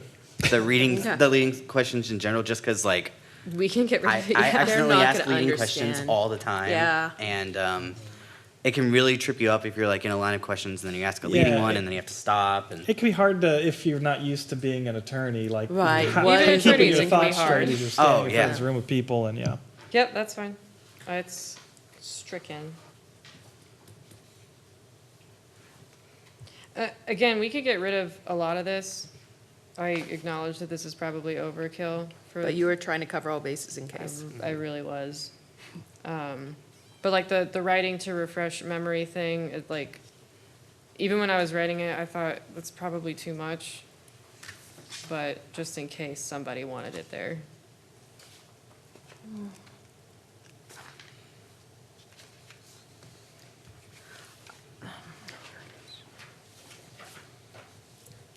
I think it's okay to delete it. It seems like a very unusual It is. situation that could come up. It is. It's very particular in the weeds kind of evidence Yeah. practice. It's kind of like here. Yeah. Okay, I got rid of it. All right. So all of this, failure to produce. All right, moving on to impeachment.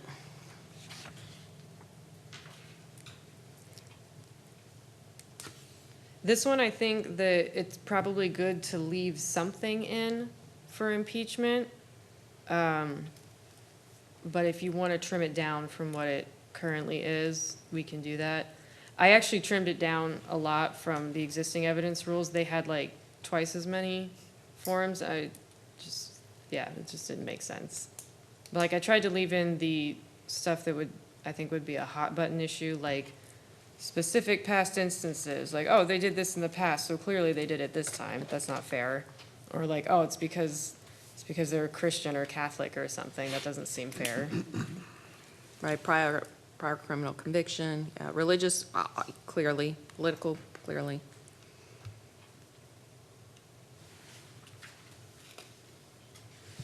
I understand the purpose of prior statements, but that's one that's also going to be hard for people to appropriately follow. I agree. I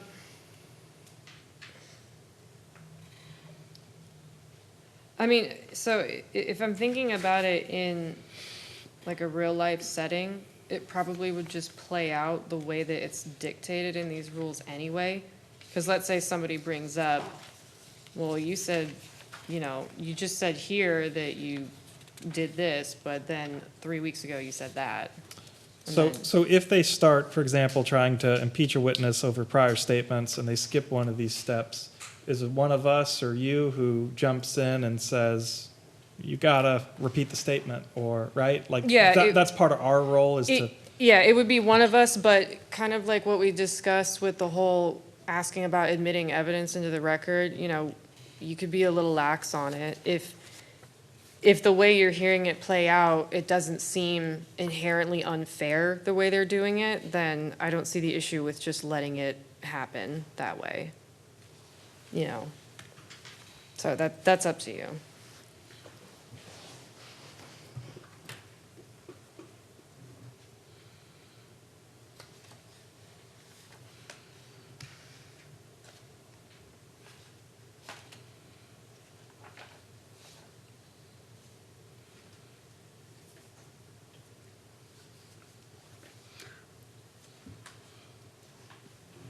The other way you could look at it is, let's say we don't have the prior statement section, and then somebody starts bringing that up, but, they don't bring up when the person supposedly made that inconsistent statement.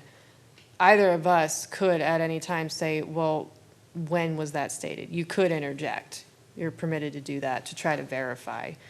That's even without the prior statements section being in there. Because that would just be your way of trying to verify credible evidence. So you could leave it, you could take it out. I think that it probably in practice doesn't matter if it's there or not, just because what we have already with the other rules would technically cover the bases on it.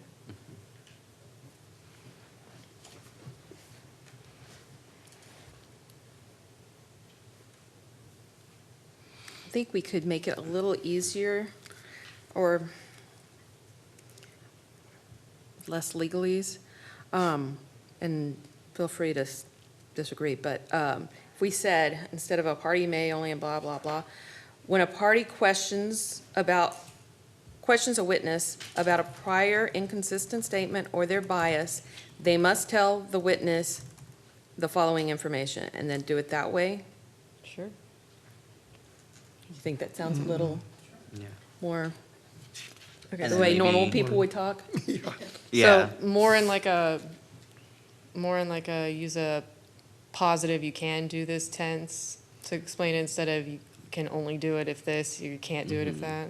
Well, it's like, it's saying they must do it, but it's when a party questions a witness about a prior inconsistent statement or their bias, they must tell the witness the following information, and then you can still have that list. Okay. And then maybe keep B, but maybe we don't need C and D. Like, I think B, allowing them to be able to explain or deny, Yeah. but then you don't need the C or the D. Yeah, don't I'm need C. totally fine with getting rid of Yeah. C and D. Those are really in the weeds. Okay, I got rid of that. So changed it to when a party questions a witness about a prior inconsistent statement or their bias, they must tell the witness the following information. Yes, Okay, That makes sense. and more that works for me. normal people language. Okay, I have that written down.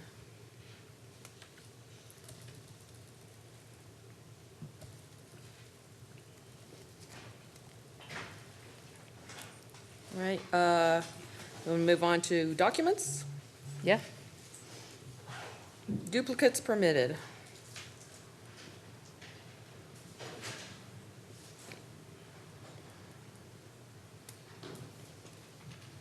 I don't have a problem with this one. Yeah, this is just so someone isn't forced to bring in an original of everything. That would Right. be very arduous for no reason. Yes, yeah, that one's fine. No, anybody else have a I don't problem have with a it? problem. Okay. Moving on to relevance.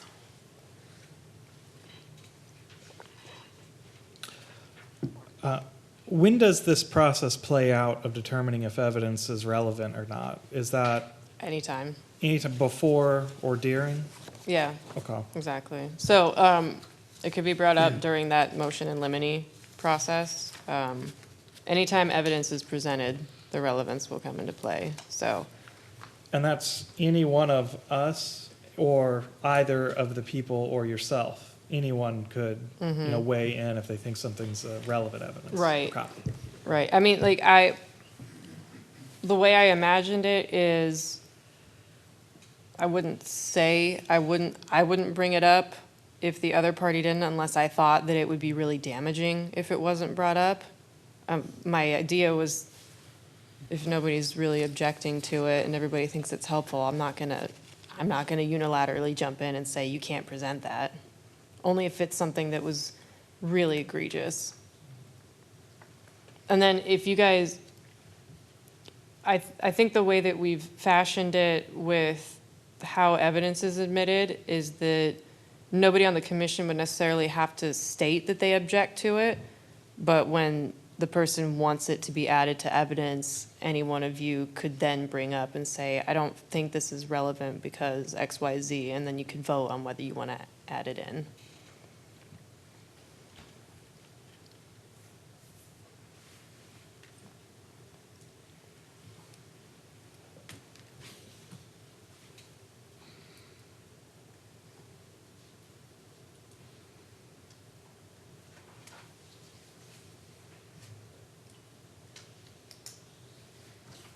Any thoughts?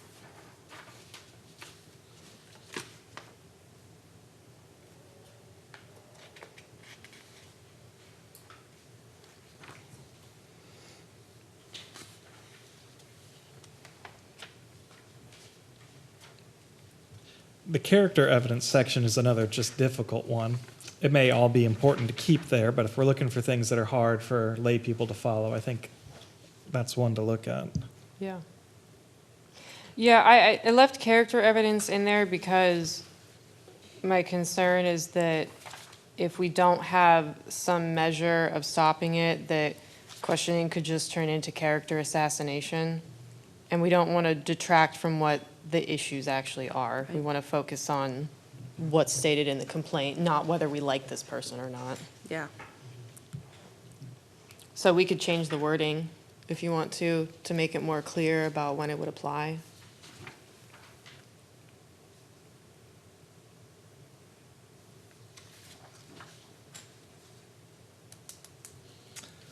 No, I don't have any recommendations off the top of my head. I'm just kind of Yeah, griping it's without a just- solution. Right. I'm trying to think of a better way to word it, maybe. So maybe something like, if a party is accused of having immoral character, let's see.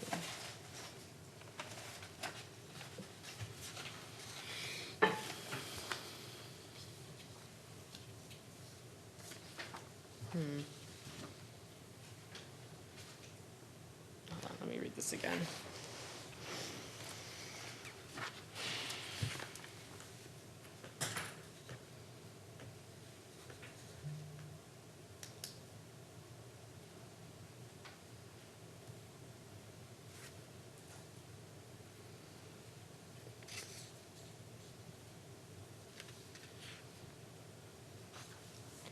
If one party accuses if one party accuses another of immoral character, then the accused can,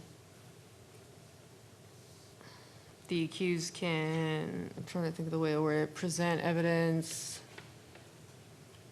I don't know, what's a better way to say it than to rebut it? Unless you think that's a good way to say it. Just trying to think You of tell the me. word. I think rebut it's probably fine. Okay. Yeah. I withdraw my complaint. This is all actually pretty good. Okay. Well, it's just that I can't think of a better way to write what's Right. there, right? So. And yeah, I remember trying to make this clearer than how the evidence rules worded it, because the evidence rules were even less clear. Maybe it's like the pertinent character trait Yeah. language that's kind of tripping it up. So Yeah. maybe like a party who's accused of conduct involving moral turpitude may offer evidence to rebut the accusation. Yeah, thank you. That's perfect. Let's do that. That's so much better.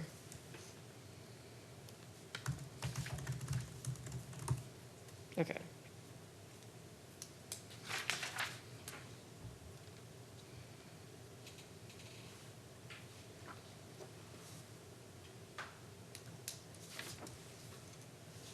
And then if offered, the accusing party may present evidence. To rebut the Or then, rebuttal. so why don't we just say, if the accused does offer such evidence,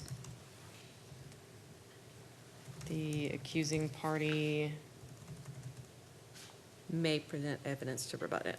yeah, may present their own, may present evidence to rebut it. You want to just say that? Yeah. Okay. Or maybe like may present evidence consistent with the accusation, Okay. just so we're not Oh, that rebutting. sounds better. rebutting, Yeah, let's do rebutting. that.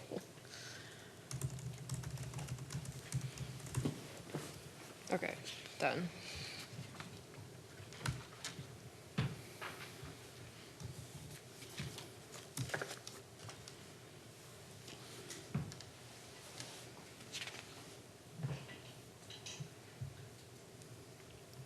The habit, routine, practice, a good example is city council meeting minutes. You know, if someone says, well, those aren't the meeting minutes, it's like, no, they do this every time. So yes, these are the meeting minutes. Like, that's how you could see it playing out. Okay. Or if the meeting minutes disappear, you can say, they always keep meeting minutes. but Exactly. So There's if- no minutes this time. I think I wrote that somewhere in here, or maybe I left that out. I can't remember. I thought I wrote something in there that absence of a public record or something. It could prove that it doesn't exist or something like that.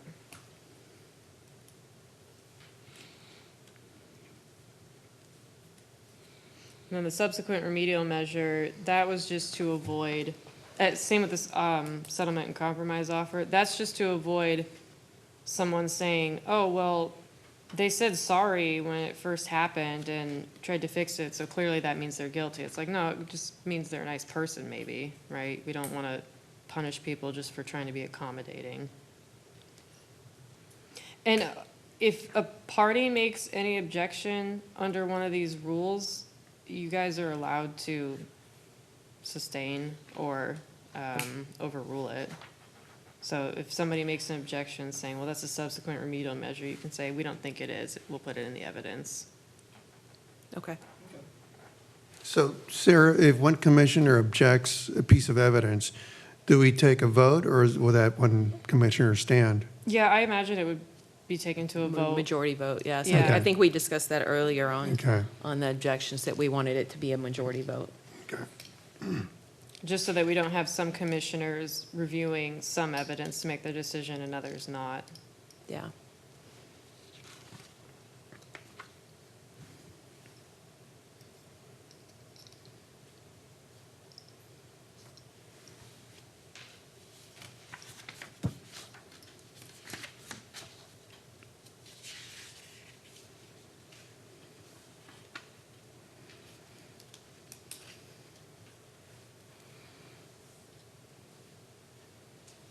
Any problem with the settlement and compromise offers?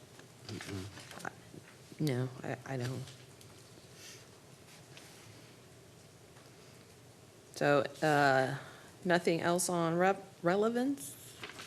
All right. Okay, moving on to privilege. I do have one edit, and that would be on 1E. During closed session at a lawfully called city council meeting, we may want to expand that because there could be a complaint against one of us or somebody else on like another committee. So I don't know if we wanted, if there was another way to word it that would include like a closed session of any meeting that can have a closed or executive session.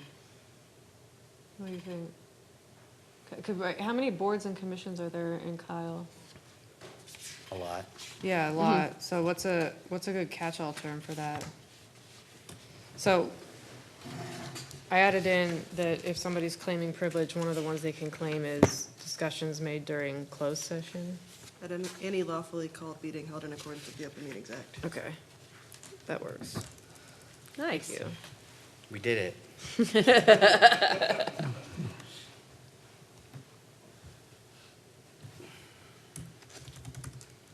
Good catch. Okay, You that's wanna done. read that back to us, just so we can hear? I don't know if Sure. everyone heard it. So parties and witnesses may only claim privilege under the circumstances described below, and section E is discussions made during closed session at a lawfully called meeting held in accordance with the Open Meetings Act. Okay, perfect.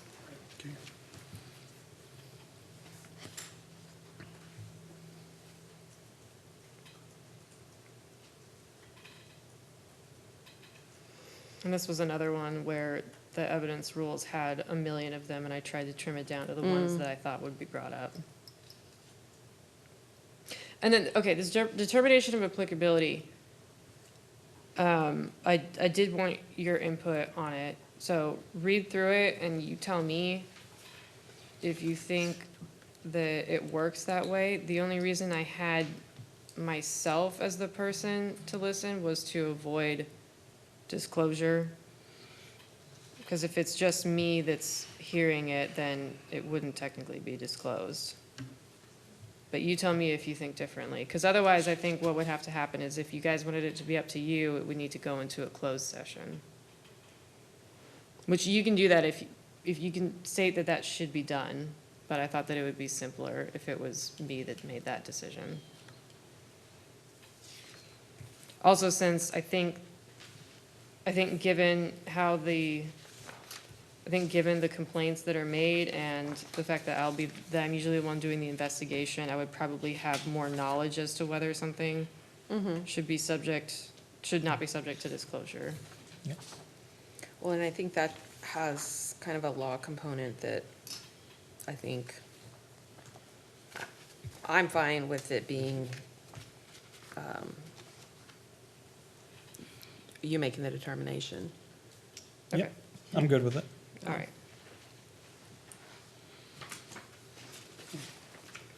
When you're talking about privileged information. Exactly. Sure. Moving on to hearsay. Hearsay, the other Yay. big one. So I think we need to rewrite the definition of hearsay and maybe come to an understanding of it. I think I may have a different view of it than what the legal definition is. I hear hearsay, my understanding is that it's like a statement you make that doesn't have any evidence. But I think No, it might that's be not it. different. That's not it. I might just be totally wrong on what the word hearsay means too. Yeah. So, Hearsay is just something that somebody told you, not in the courtroom, that you're repeating and you want people to believe that it's true. okay. Okay. So it's like secondhand. Yeah. Secondhand statement. Okay. Yeah, secondhand, not under oath, so there's no way to verify if what was said is actually true or not. That's all. So it's to avoid he said, she said being taken as evidence. That's why I tried to actually give the definition and then define some of the terms within right beneath it. I thought that might make it a little bit easier for people to understand.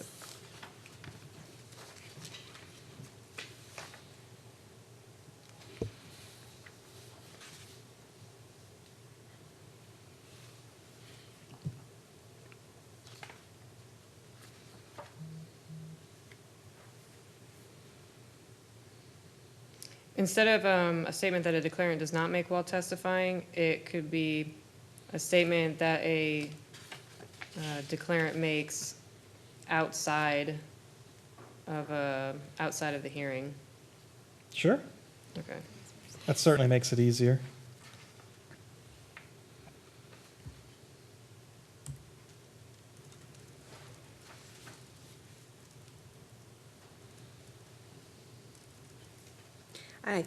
Think maybe saying something that says, like, testimony of secondhand knowledge or something like that is hearsay, like, I don't know how to put that. Whereas saying, like, if somebody else told you something and then you say it, you can't say what other people said during your testimony. You want to write an example underneath? Yeah, I think that would be good. Okay. Just to make it easier for people to, because most people are not going to understand that. That's true. Can we just use Paul's language? What was I it? don't remember What what I did you say said. again? I said something like saying something in here that somebody told you not in here, and you want the people in here to believe that it's true. So you hear, Yeah, I know, it's Right, very you said- technical. I think you said Please. something like somebody told you something and you said what that person told you and so you testified repeat that. what you heard someone say outside of the hearing, and you want everybody to believe what they said to be true. To believe what they said is true. I think simplifying it, just stating what somebody else said outside of the hearing.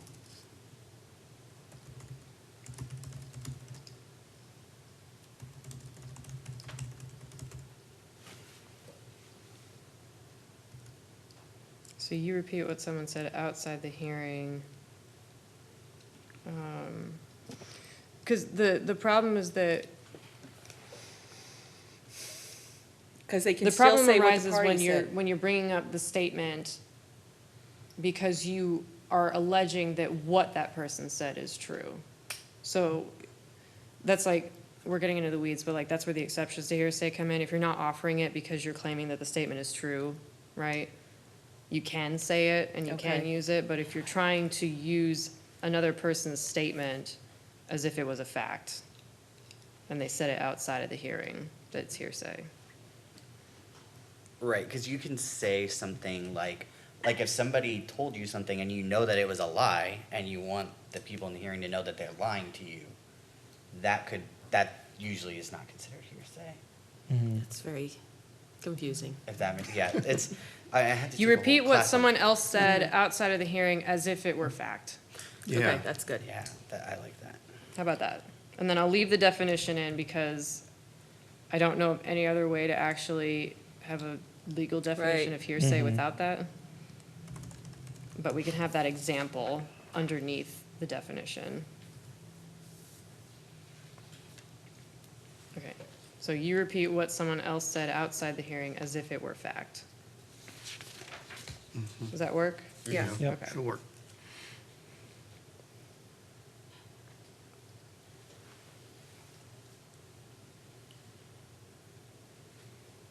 You guys can all take the bar exam after we're done with this. If you got it.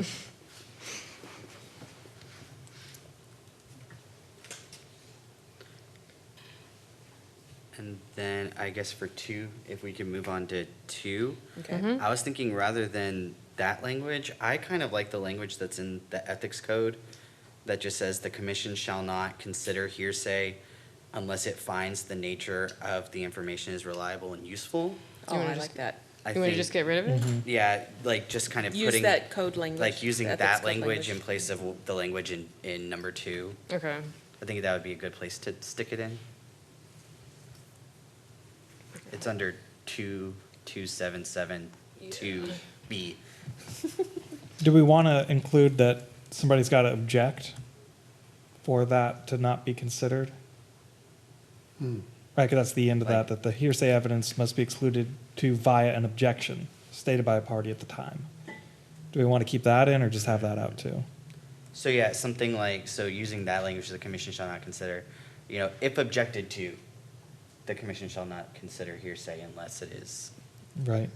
unless it finds that the nature is reliable. Okay, so. Yeah, oh, sorry, go on. No, go ahead, go ahead. I was going to say, who objects? Is it any one of the parties? Yeah, it Or is would it be just the us. other?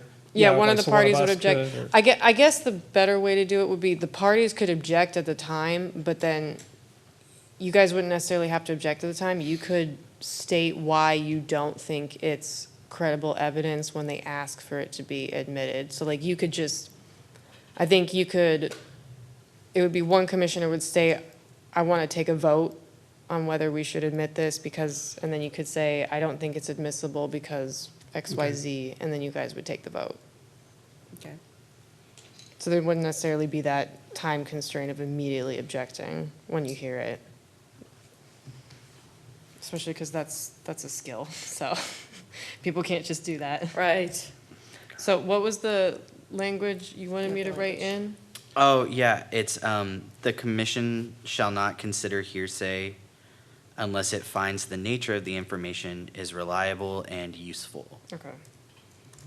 And then what did you want me to write about objections? Or did you want me to add anything that said that? I think that Oh. last sentence that's already in there, the hearsay evidence must be excluded to via an objection stated by the party at the Oh, time of okay. hearsay. We can leave that last sentence in. Okay, hold on, I'm doing track changes. Give me 1 second.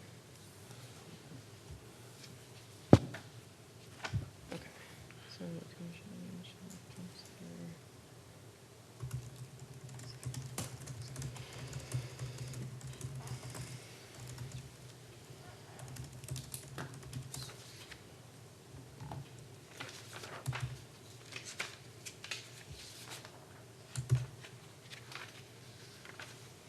Okay, the commission shall not consider hearsay unless it finds the nature of the information is reliable and useful.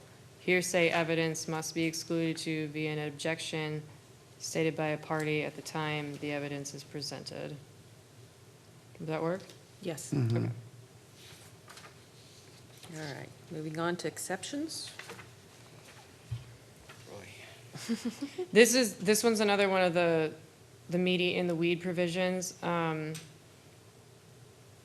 We might be able to trim it down.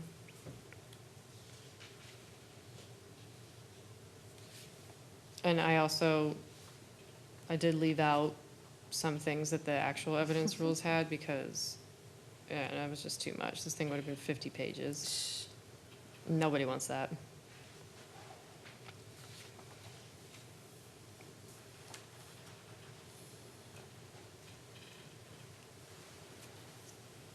Yeah, there it is, the absence of the record.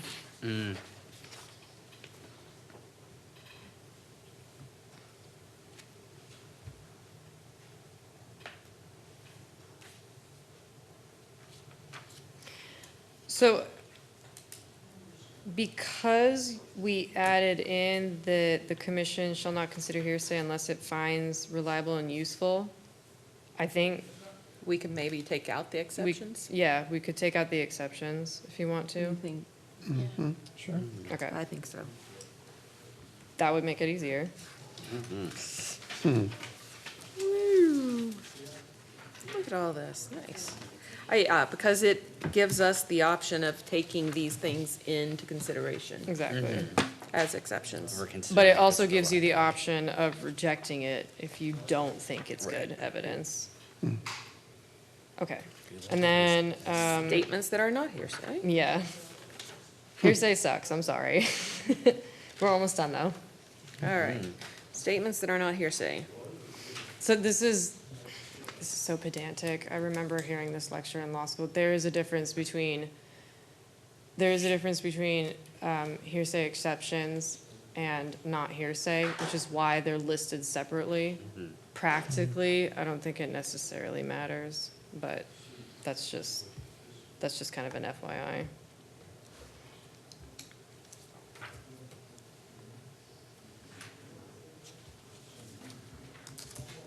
I think this is kind of a lot. Like consistent statement, like a statement made prior. I mean, in some ways, some of this stuff's gonna be covered by the fact that we're allowing, like, if they have Exactly. somebody attacks their character, they're allowed to give evidence that Yeah. refutes that. So I think that some of this is covered already by that. I think so. I think that, I don't think it would hurt to get rid of it if you don't want to have it in there, if you think it'll just confuse and hinder more than help. I'm okay with getting rid of it because I can imagine some people who are making complaints have to study the section extra hard to make sense of it. Yeah. Falls into that trap of discouraging them from Right. participating in Right. the process. Okay. So you wanna toss And it? again, we fall back on the code, the section of the code that Paul found, that like, you can make that determination as to whether it's, Inadmissible. yeah. Okay, so just get rid of it? Yep. Okay, Takes us to the last section. yay. Right? Yeah, this is the last section. Okay. Authentication and identification. This is we kind of covered this in the prior section, but Right. this is just written here because it's talking about when it specifically pertains to documents and not just any kind of evidence. But, let's see, hold on, let me read through this again. I mean, I think this might actually be helpful because it's telling you like these are the different ways that you can get stuff in. Right. Like We've you said can get that- it in through testimony. You can get it in through the, certification or evidence of public record. I think it's helpful personally. And again, if one of the parties is confused on it, they can 100% reach out to me and ask for clarification, and I will give it to them. Yeah. Anybody have a problem with any of that? No? Just having a problem staying awake. We did it. Thank you, everybody, for going through this with me. I appreciate Yes. it. Yeah, thanks for writing it. Yeah. Yes. So. And then rewriting it. Yes, so we should still do a vote to adopt it with the changes made, and then I'll have to submit like the final version of it. But I have everything written down in a red line. Right, and we have it recorded, Yes, so we can move to adopt it. yeah. So do a And- motion, second, and a vote. Right. So we Okay, need- I'll make a motion to approve the complaint hearing rules of procedure drafted by the Ethics Compliance Officer, subject to the revisions that we discussed here at tonight's meeting. Very good. So now we'll take a vote to accept the complaint hearing rules of procedures as adopted after changes made by discussion here today. So I will start with JD. Yes. Cassie? Yes. Mario? Yes. Paul? Yes. Me, yes. Nancy? Yes.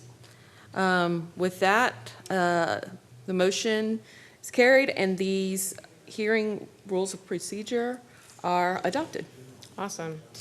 Oh, I cannot. All right, now we have the Oh, Okay. yeah, the other extending agenda the item. deadline. So the 4.3, considering extending the deadline for disposing the Zuniga complaint. I think just to be on the safe side, I do think that we should probably extend it to May 15th. I don't want to change the hearing date. I don't either. This was just for the disposal. Okay. Yeah. So I think if we just move the deadline to May 15th, then we should be able to get everything done as long as we keep the hearing date as set. So we've got to do the hearing and do the letter to the disposal after, all before the 15th. Got it. Yes. So do we want to do further out than that 2 weeks? I think that's actually consistent with the rules we came up with today, too. Within 10 Think business so. days of the hearing. Yeah. Yep, I think that's appropriate. All right. So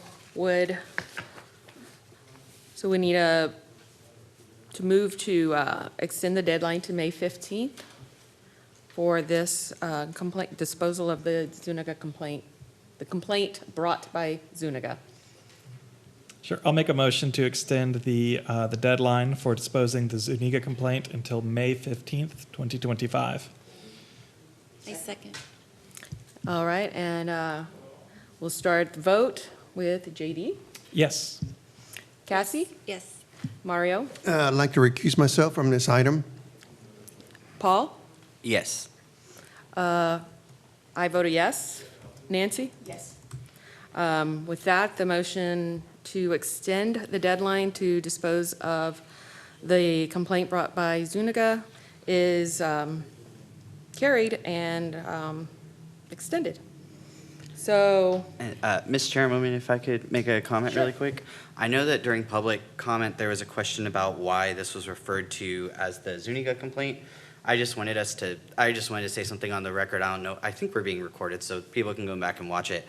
I believe that the person making the complaint, that is not confidential information. It's the content of the complaint and who it's against that's confidential, and I believe that in prior agendas, in prior publications about it, the person who made the complaint has always been public. So I just wanted to make that statement on the record just to try to dispel any confusion about that. agree. And I think it's been referred to in the past as a complaint brought by Councilman Zuniga. So just to make that clear, this isn't a complaint against Councilman Zuniga. So at that, I believe we will adjourn this meeting. I'll make a motion to adjourn. I second it. Do we need a vote? Do we need a vote to adjourn? Okay. Meeting adjourned. Thank you, everyone, for welcome. all the feedback and helping Thank me you. get this into a readable Thank you for form. I your hard appreciate it.